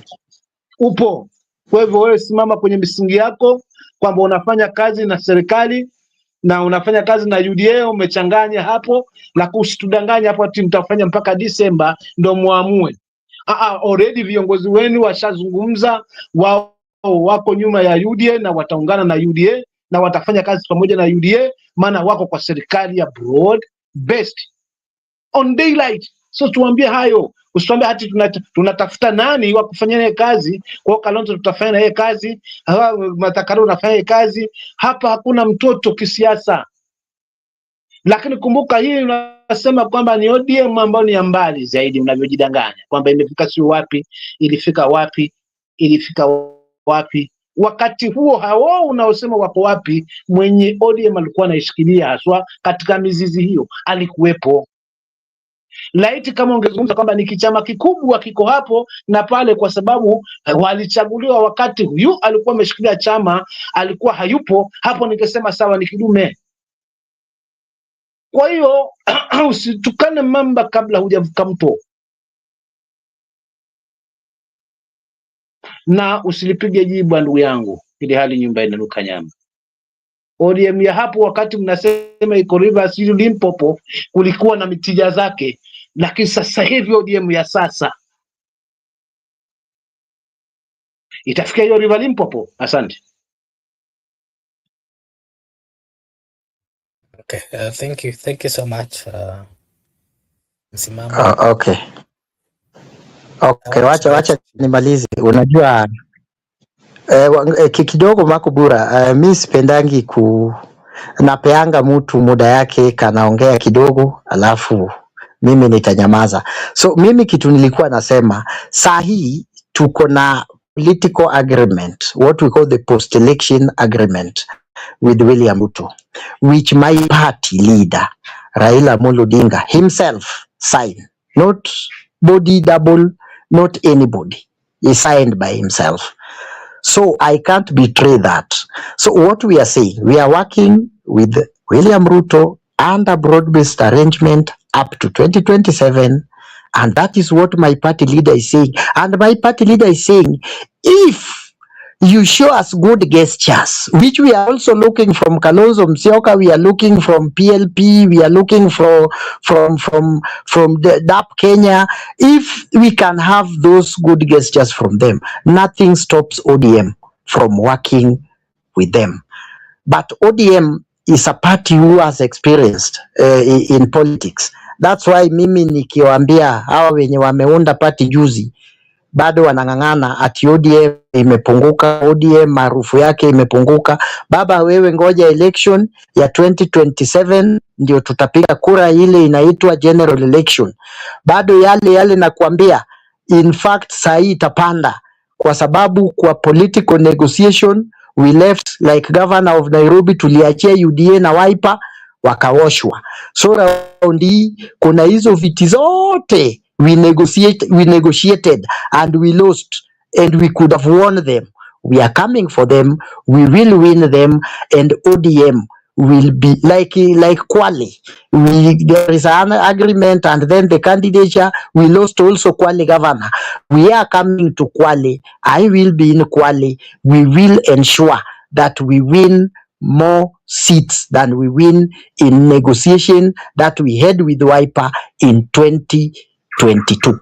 So I'm telling you, with all this, you know, I'm asking people one thing. I was in this country in 2022 na kina Reagan, tulikuwa na wao in 2022. They can revisit our clips from as early as 2019. I said everything about William Ruto. Sometimes I could be muted and rejected out of the station when I call Ruto a thief, when I call Ruto a murderer, when I call Ruto everything. And they told me, Ayaga, you are calling a pastor, whatever. How sudden that the people who vote for William Ruto in 2022 at 2 years sasa wamekuwa clever kushinda Ayaga mwenye aliongea hii story kutoka 2019 ati sasa hii watu miaka mbili ati wamekuwa werevu sana. Sasa they want to teach me. I will not allow you to teach me politics. I better sit down and lecture you. If you don't want me, my lectures, listen to me, I listen to you. Thank you. Na maisha iendelee.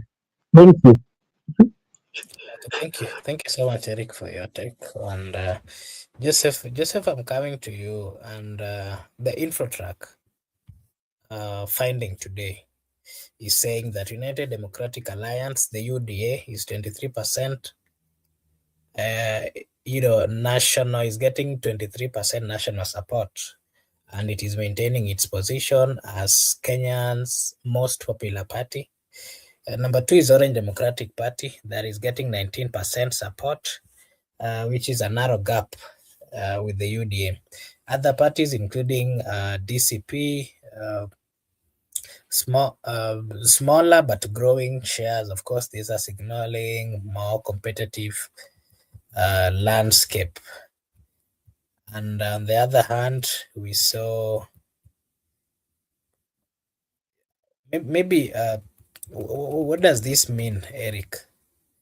Is UDA dominance? we from that we are saying that the UDA dominance is holding, but not, of course, unchanged. ODM remains a strong contender, and the margin between them is, of course, shrinking. Emerging parties are craving space, like DCP. We are seeing them coming up.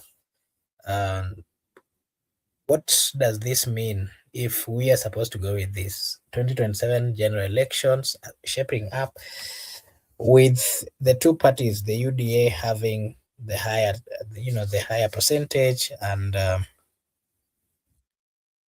followed by the ODM party? What is your view on these particular findings, Joseph? Thank you, Marco Bura. For me, taking it as Infotrack, the problem is who makes these discoveries. I always tend to wonder, because when they are making these findings, I bet maybe they are focusing on a certain place. So I have never understood about the Infotrack, because it has said so many things that have come negative from what they have been saying. So not some have come true, some have come have turned out not to be true. So for Infotrack, with their information, all I can do is just say that let them continue what they are doing. Maybe there is a highest bidder who is doing the bidding for them, so they can be able to say what they want to say. That one is their info as them, as the person who is the chair of Infotrack, and what they are saying they are finding it. So that one cannot be an indication of this anything. It's even if they say they always check 1,000 people, I think amongst what, that is what I had seen before. They were saying they always look at. So it's okay if they're saying it is as they see it. The campaigns and the elections are just not very far, so it's going to be shown if what they are saying is true. The problem is if they can be trying to push a false agenda. Sometimes you see some social media things that tend to put to force an agenda on Kenyans, so that they can sway political in the way they like it. But so much has been said. I've been quiet here so much. But for me, one thing I can just like to say: shouting and just dumping does not mean politics. Just means that you are very very rude, and you are very you take yourself in higher regard. But that one does not show that politics, or analyzing.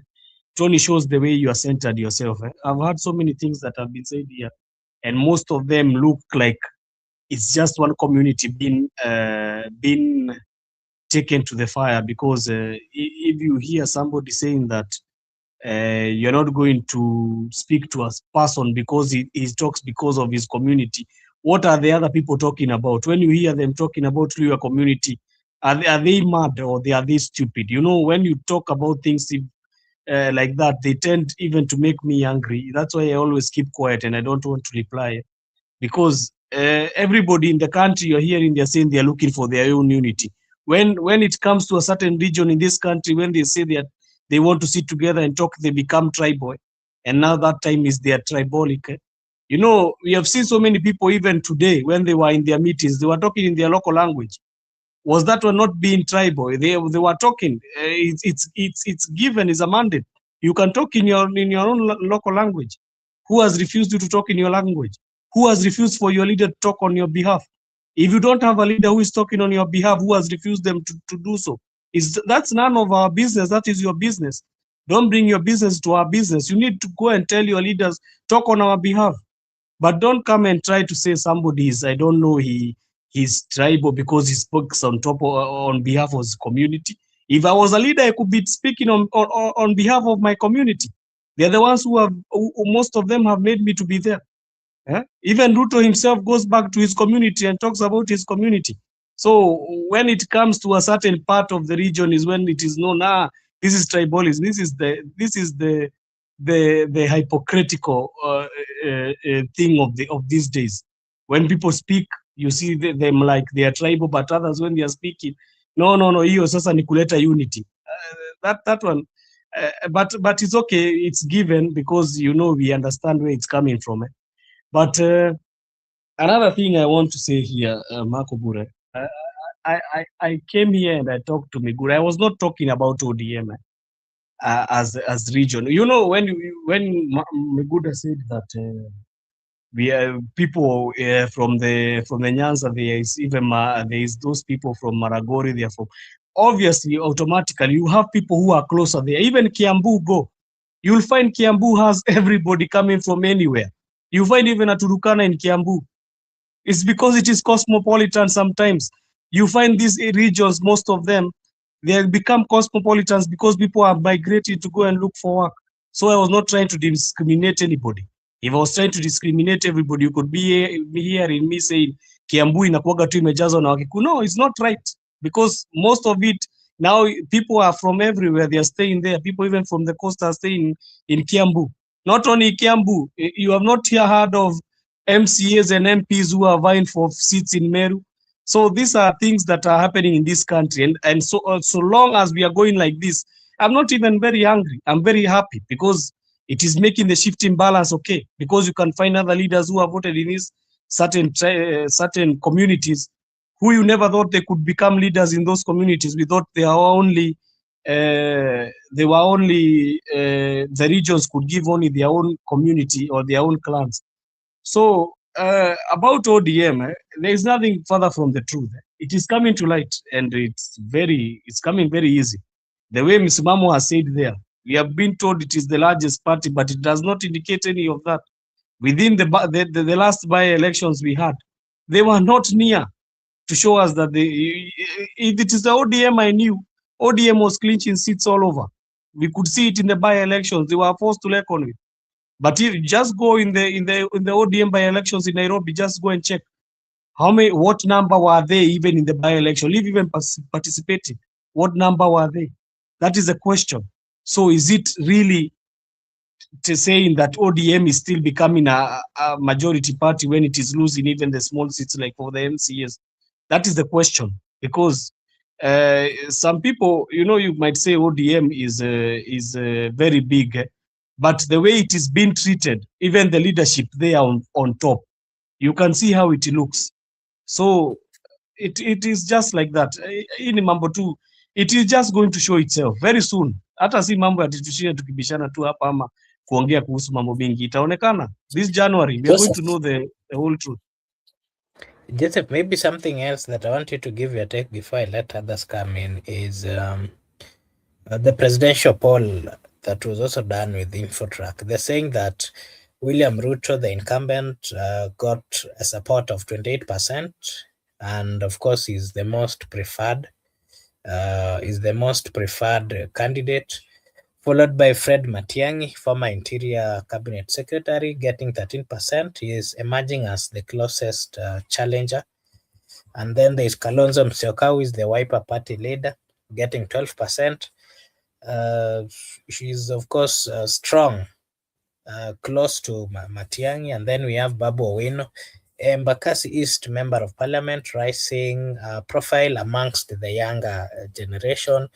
Then we have Rigathi Gachagua, former DP, 5%, who is also getting the national appeal. And then we have Martha Karua, PLP leader, getting 2%. And then we have David Maraga, former CJ, getting 2%.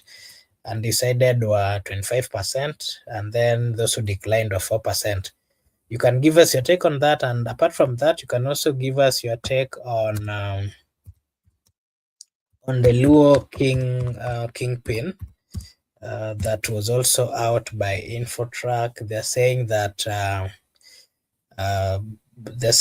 Babu Owino has emerged the most preferred successor to Raila Odinga as the Luo Kingpin with 33% support. Oburu Odinga follows with 10%. Gladys Wanga and James Gladys Wanga 7%. James Orengo 4%. Pio Wandai 2%. Raymond Omolo 2%. Nyong'o Miguna Winnie Ayako 1%, and decided at 37%. You can give us your general take on that as well before I hear Miguda's take and Msimamo's take and Eric.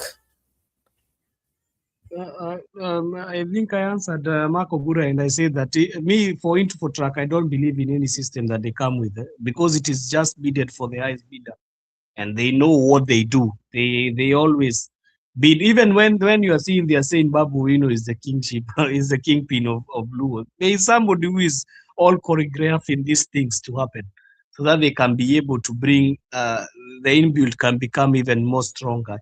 So they're infighting. It's always choreographed, and they know what they do. I've told you so many times, this Infotrack has been saying things, and then those things come, even they are not the same way that they were saying. So many times they have said about results that are going to happen in the national elections, and they don't come true. So it's not a time that I'm going to waste my time with this Infotrack, because even how many people are they asking? I told you they always say that they ask, I think 1,000, or I think about how many people in any, I don't know, even in the cosmopolitan regions or where. So Infotrack, you can buy it. Polls nowadays are being bought. You can buy anywhere you want, and you can make a poll for yourself.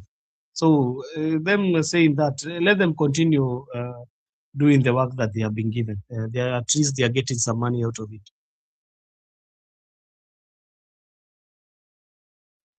Okay, thank you. Miguda, what is your general take on the Infotrack's finding before I get to Msimamo? I think Msimamo should go first, then me. Okay. Msimamo?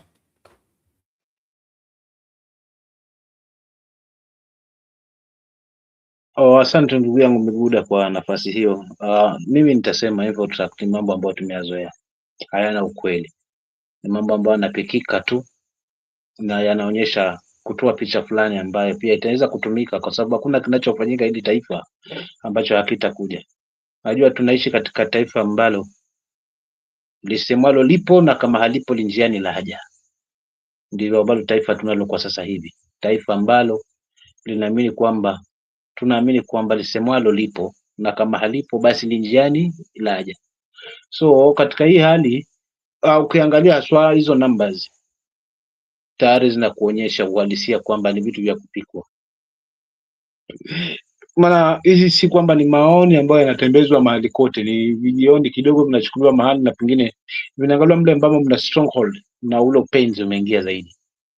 lakini kusema huku kwetu sijawahi kuona hata siku moja tumekuja kuulizwa masuala haya ya umaarufu, ili ikiambatana katika hesabu ikitolewa pale ionekane kweli imegusa kila mtu. So vitu kama hivi ni vya kupika ili kusudi tuviamini, lakini vitutoe katika reli, katika ule mstatili wa kujitambua kama wananchi. Najua shida kubwa hapa ni mimi, usio nazungumzia, utasikia kwanza hapa ninazungumzia chama changu, utaona misingi yangu nikimaliza kimerudi kwetu sisi kama wananchi, kwa sababu mwisho wa siku tutalumbana hapa, tubaki na ushabiki tu. Sisi tulishinda, lakini mwisho wa siku unajiuliza hata kama nilishinda ndio, lakini mbona nahitaji kumpeleka mwanangu shule, itakuwaje? Lazima ukune kichwa. So pale mahali ambapo unapata mshiko, basi unatia kazi zaidi na kutia nguvu zaidi hapo. Lakini siasa hii ni kama tu kwa mustakabali mzima unarudi kwetu sisi wenyewe haswa. Kwetu tukibebwa na hii info track kwamba Ruto yuko juu, Matiang'i anafuata, Kalonzo anafuata na hapa, mwingine anafuata na hapa, na tubaki katika hilo. Sidhani kwamba linatuongoza kuliko, na si kwamba nazungumza kwa sababu nampinga kiongozi aliyepo. Laiti kama kwanza angefanya yale ambayo ameahidi. Mimi sina shida kubwa ni kuona taifa ambalo mimi mwananchi pia nimewezeshwa kuona kwamba nina unafuu. Sitakuwa as if I'm part of this government, no. As if I'm part, no. I'm already part of the government because I belong to this country. So nikisema hata wengine pia wajihisi kwamba wapo ndani ya hili taifa, najihisi wapi? Na uhaki wangu kama mwananchi haswa kupata kile ambacho nastahili kukipata kama mwananchi wa taifa hili.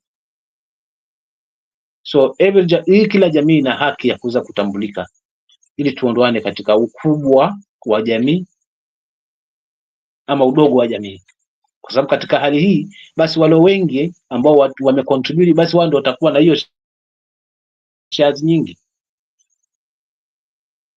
na jamii zingine hazitatambulika. So tutakuwa tumewapa hizi doketi mbili, kwa hiyo na sisi tumewakumbuka, lakini si lile lengo haswa ambalo tunalihitaji, taifa ambalo hakika kwamba tunaona kweli ni taifa ambalo linaheshimu haswa mipaka ya katiba, lakini pia vile vile kuiheshimu haswa rasilimali ya nchi. So mimi siwezi nikaingia hapo sana kaka yangu, labda kuwe kuna swali lingine la kuniuliza, lakini kwa hivyo track mimi sitaki niliingize sana kwa sababu halina ukweli wowote. Asante. Thank you. Miguda, can give us your take on the info tracks finding, and then Eric should also come and give us his take. Okay, I just want to give you my view on the info tract. I just want to be a little bit realist. You know me, I've worked with the info tract. I've worked for info tract. I've worked as a field messenger, whereby for 2 days I go to the field, I carry out and record the data, then I submit to the tallying center. And I can tell you from my experience that because me have been part and parcel of it, I was hired for 2 days and I was paid 5Ks. They pay you 2,500 per day for the work. And when I was working for them in a county gubernatorial analysis or polls, the challenges or what I can report is that sometimes it's difficult. So you develop fatigue, and when you walk from one point to the other, you'll meet people who sometimes they are not interested in your questions. Some will chase you away. Some will think that maybe you are an investigative officer who has been sent. Some will say that you want to record their conscience. Some are also too private to disclose whom they are supporting. So there are a lot of challenges you are facing in the field. And sometimes you decide to feed because by the end of the day, your supervisor want to, because you know you are moving by map, by location. So it locates wherever you are. So you cannot lie. You cannot be in one position, then you feed the data, then you send. It will show each and every location how you are moving. So by the time you are moving, your supervisor is interested on your work. So you need also to complete your work by the end of the day. Sometimes you can decide to feed some by yourselves according to the how people are answering the question. Sometimes also when you ask question and the respondent responds to you, or the person you are asking the question, you are the one you can feed on how you like. It might give you some answers which are not correct. So there are a lot of challenges. I can just say we should not treat it as a real, because the people who are asked questions sometimes they don't turn out to vote, and the people who are being asked questions sometimes they have just respond. Some also ask you for money, that I cannot respond to your questions. You must pay me. You can't get my opinion without being paid. And if you fail to pay them, they won't give you their stand. So there are a lot of challenges taking samples. And I can just say, so I can send to the supervisor whatever I recorded, but that's not the real thing. The supervisor will show it to the public. And maybe I was lying to the supervisor, because me, I want to achieve my goal at the end of the day. Most of the people, because it's never easy. They facilitate transport. You can move by motorbike. So, but it's very tiresome. They want you to move from one location to the other, because you must do it more of a door-to-door walk. So, InfoTract, I can just say, let me respond to the issue of Kingpin, low Kingpin. Oburu just came the other day. Oburu was not on the scene. Oburu has never shown interest before. Barely 2 months, I thought 1 month since we buried Raila. So Oburu, all of a sudden, Oburu is at 10%. Really? Someone who has never even been mentioned among the people want to be looking pin. All of a sudden, it's at 10%. So those are the questions you need to ask. How has Oburu came from 0 to 10%? Babu has been there, but that percentage is too much for Babu. That 3 is not, that one's too much. Maybe it can be at 17%. And also the issue of the presidency. They have excluded other people, because we have many people. The people whom they have put are not the only one. There are many people who have shown interest for the presidency, but they have selected a few people. Babu has been saying he wants to be governor. Why are they putting Babu at presidency? So you understand there are a lot of things that are not adding up. Back to you. Okay, thank you, Eric. What is your take on the InfoTrack finding?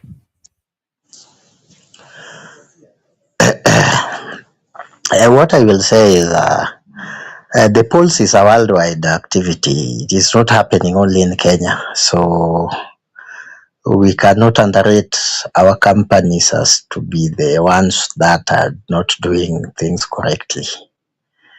You remember our opinion poll in the last US election, they were projecting a very tight race between Donald Trump and Kamala Harris. Very tight. In fact, they were saying it could go either side. But when the voting took place, Trump had a pure win in both houses and even at the presidency, and even won the highest electoral colleges that has never been won against all the opinion poll. So as Piguda said, sometimes we need to get people who have worked in these things like Miguda to actually explain to the people what is going on.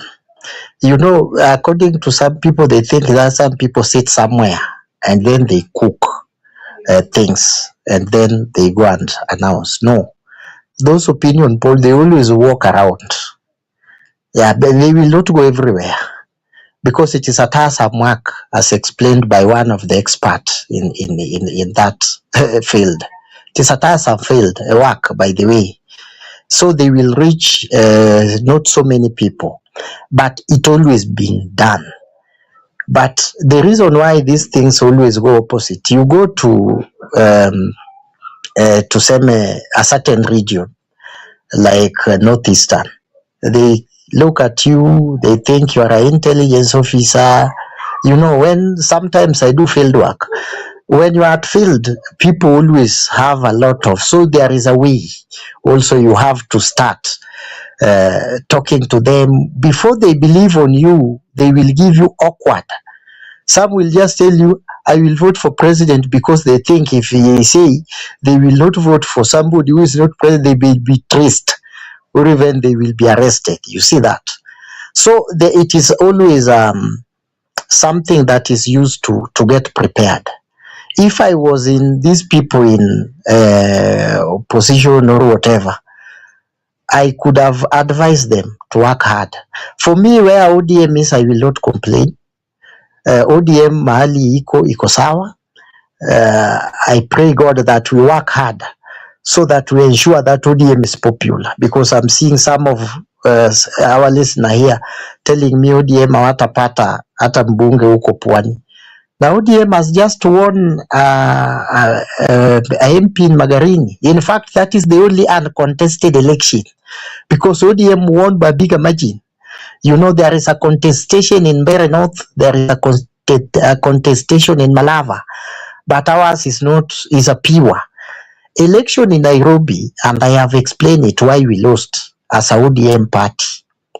We lost it because the strongest candidate, Katwa, was denied certificate. So those are the things that actually make party, not because the party is weak. The party lost election because of having done a proper nomination or challenging the person who used to be strong is not given the party ticket. So Gatua went all the way and ran as an independent candidate. And remember, he was beaten by 3,300 votes. And the ODM was coming behind him with another 1,000 plus. So that tells you that is a ODM base. It is now that how ODM will calculate and kujipanga hapo. It may tilt in 2027, and you see some people who want to sherekea hizo ndogo ndogo will say wameoshwa. Hawajaoshwa. Hata hii Mbeere North, I still insist that if opposition leader Mbui and Karis could have worked together, because you see Wamudende win by about 400, and Daniel Mbui, who was a MCA who resigned, had 2,000. And this person belongs to DP. But when the DCP made an candid agreement that they are supporting Karis, alikasirika akaran. So if you come with the votes of united opposition, you make you add the votes of Daniel Mbui, who was about Duncan Mbui, who was 2,000, plus that one of Karis. They beated Wamudende by about 2,000 votes, and the win was on their side. So ni kujipanga, na hii kujipanga hapa kwa kisiasa ndio saa zingine tunazungumza, watu wengine wanataka watu wa kulaumu. Kuiba by election is the hardest thing in the land, because I have also participated. I participated in Georgia when the state Uhuru Kenyatta and Handshake had their candidates, and there was also the opposition by that time, UDA and Chama cha Kazi. George Koimburi won that election. I also participated when Kawanjiko win that election against all odds. He was young, no money, he had only nothing, and he won a by-election against a state candidate who was supported by ODM and Jubilee. So if I'm telling these people, and they also beat us in Msambweni, in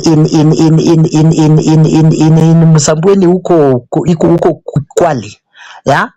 And I agreed, because sometimes how you do election, sometimes how you do by this nomination determines a lot what you will get.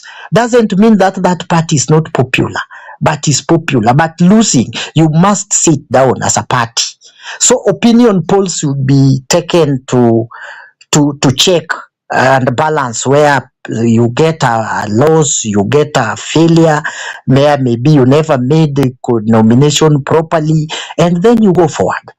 But for UDA to be the largest candidate, I also question that, because UDA has been separated into two, where we have now the DCP, who is now the domicile party in parts of Nairobi and in central Kenya.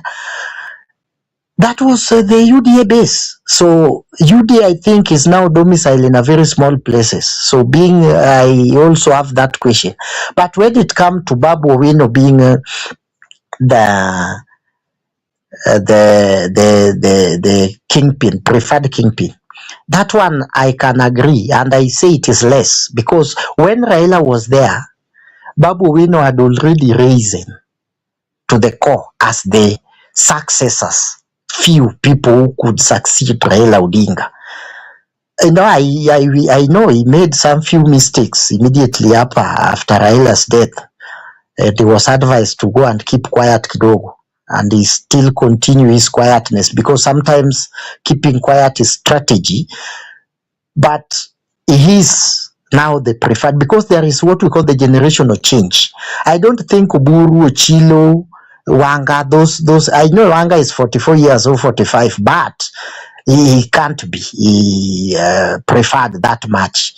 But for Babu, I think they have given him less. He ought to be at 40. He need to come out and need to create a base. Ako goigoi kidogo, ni mtu ukikaa naye kidogo utajua ni goigoi.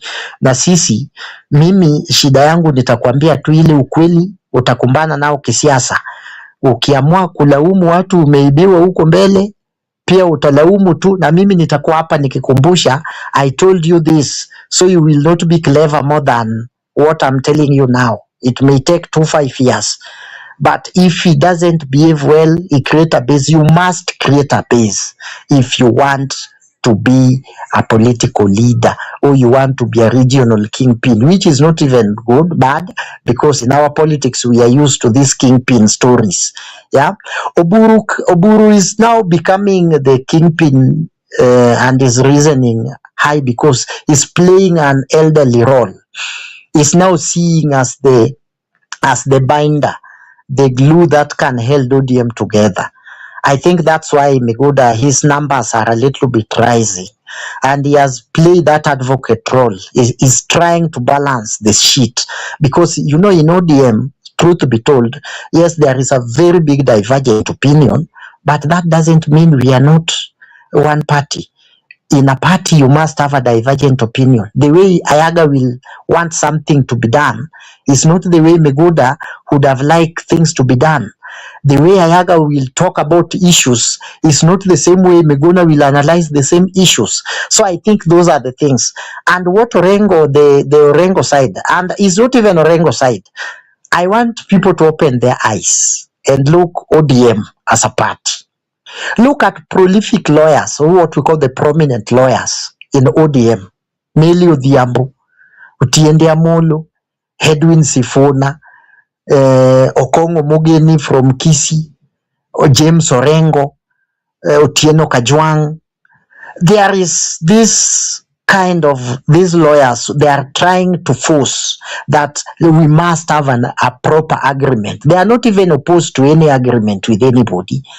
But because William Ruto is somebody who have been around, and we know this man, so they are just trying to ensure that ODM, if so they will work with the Ruto beyond 2027, they must have a proper channel when working to William Ruto, because we know somebody called William Ruto. In politics, things change. He may get his second term, he will not honor things, because remember, this is a guy who have a political agreement with the people of Coast through Kingi, through PA.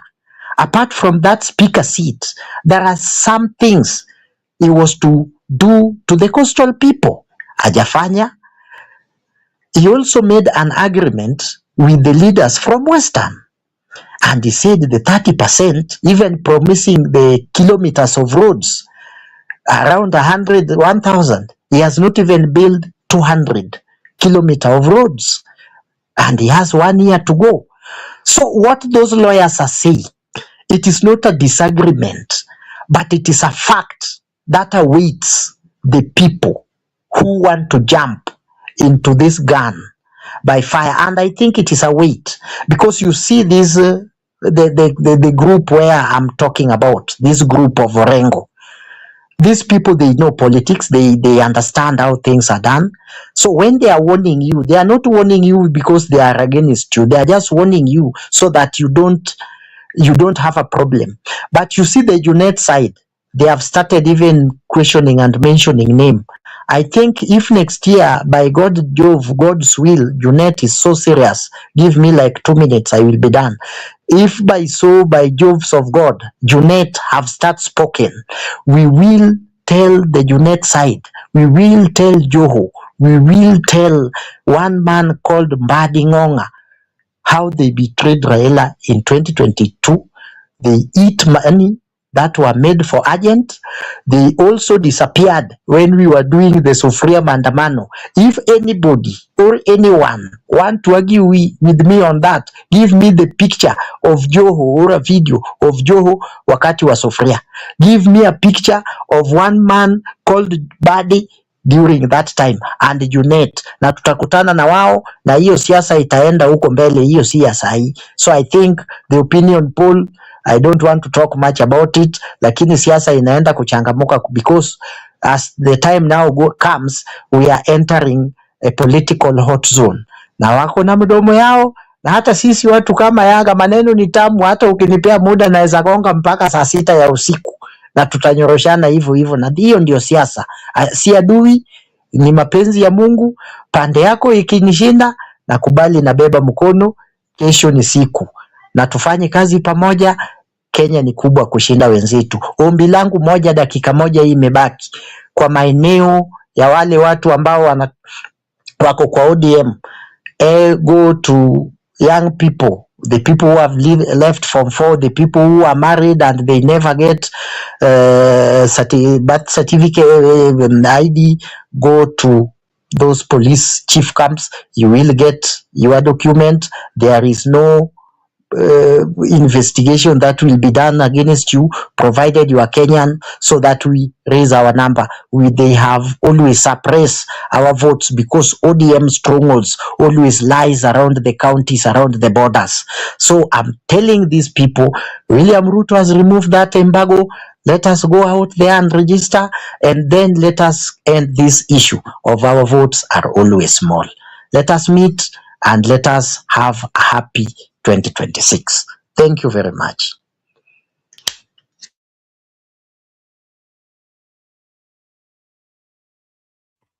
Msimamo, your final remarks, then Miguda, and then we'll close.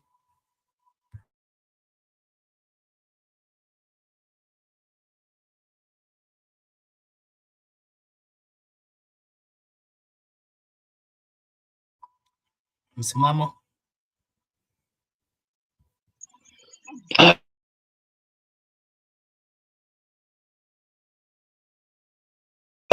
Asante ndugu yangu. Unajua wanasikiza ndugu yangu ayaga hapa, na kumbe napata faraja ya moyo, maana napata kucheka kuongeza siku. Mara yumo, mara sema simo, sasa simsomi.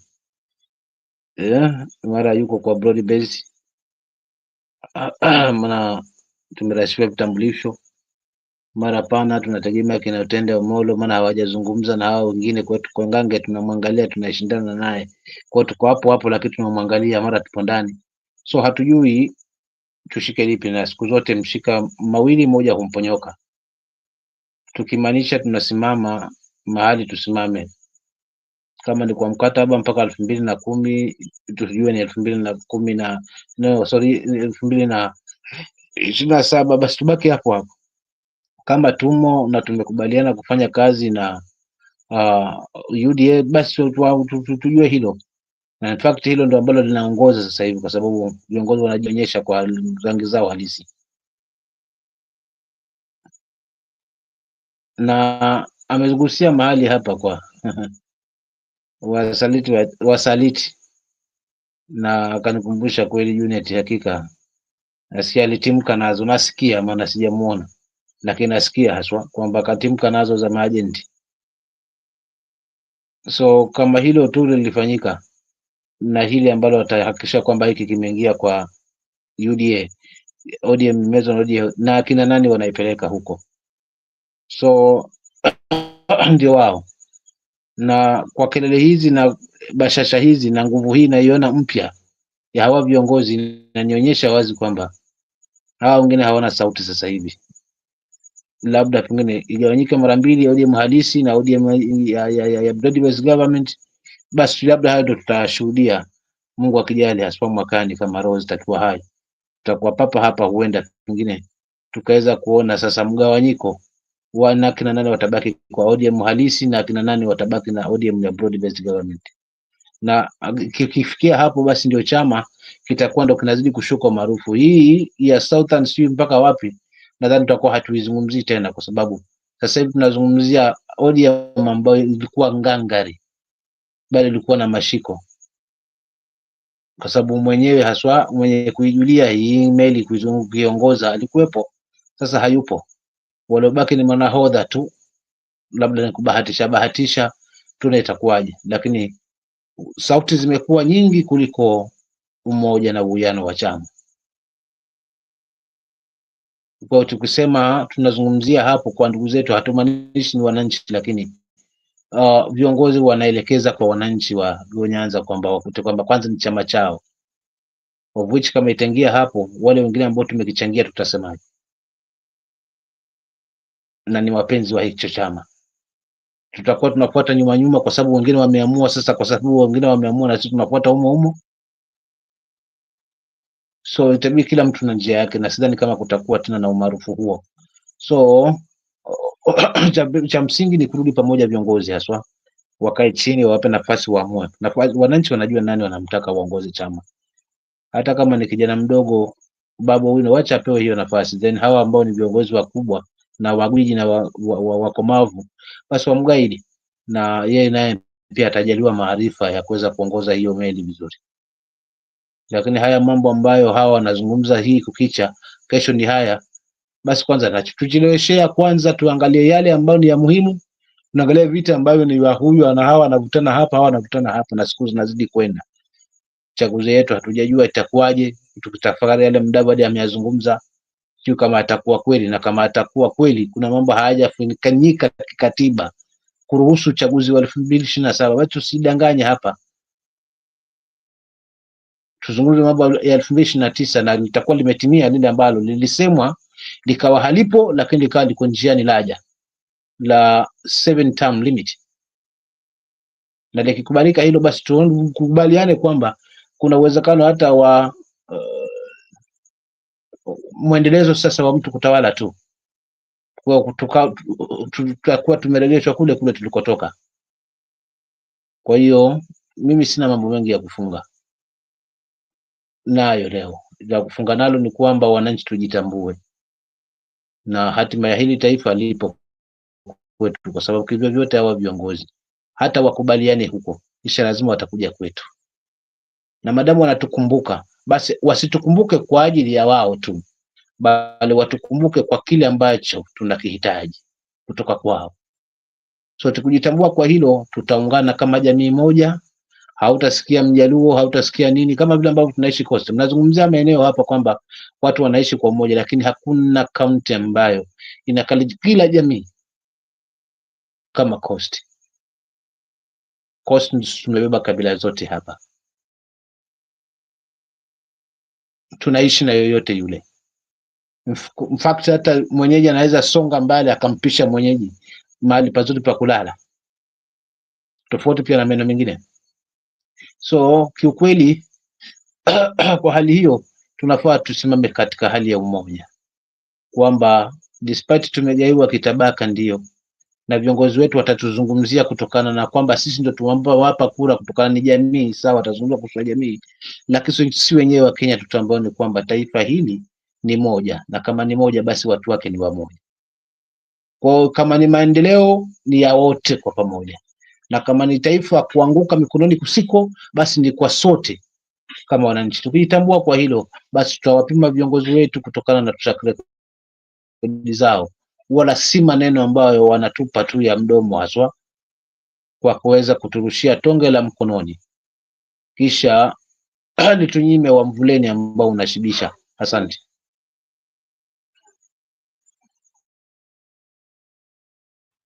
Migude, your final remarks. Okay, I'd like to appreciate our panelists who have come to the show. Simamo, Eric, Joseph, and you for hosting us. And our viewers who come to the comment section. See you tomorrow. Bye bye. Makubura, see you tomorrow. Okay, thank you. Allow me to also say a big thank you to everyone who joined, and to wish you all a blessed day, a blessed morning, a blessed afternoon, blessed evening, blessed night from wherever you're watching us from. Thank you so much. See you again tomorrow.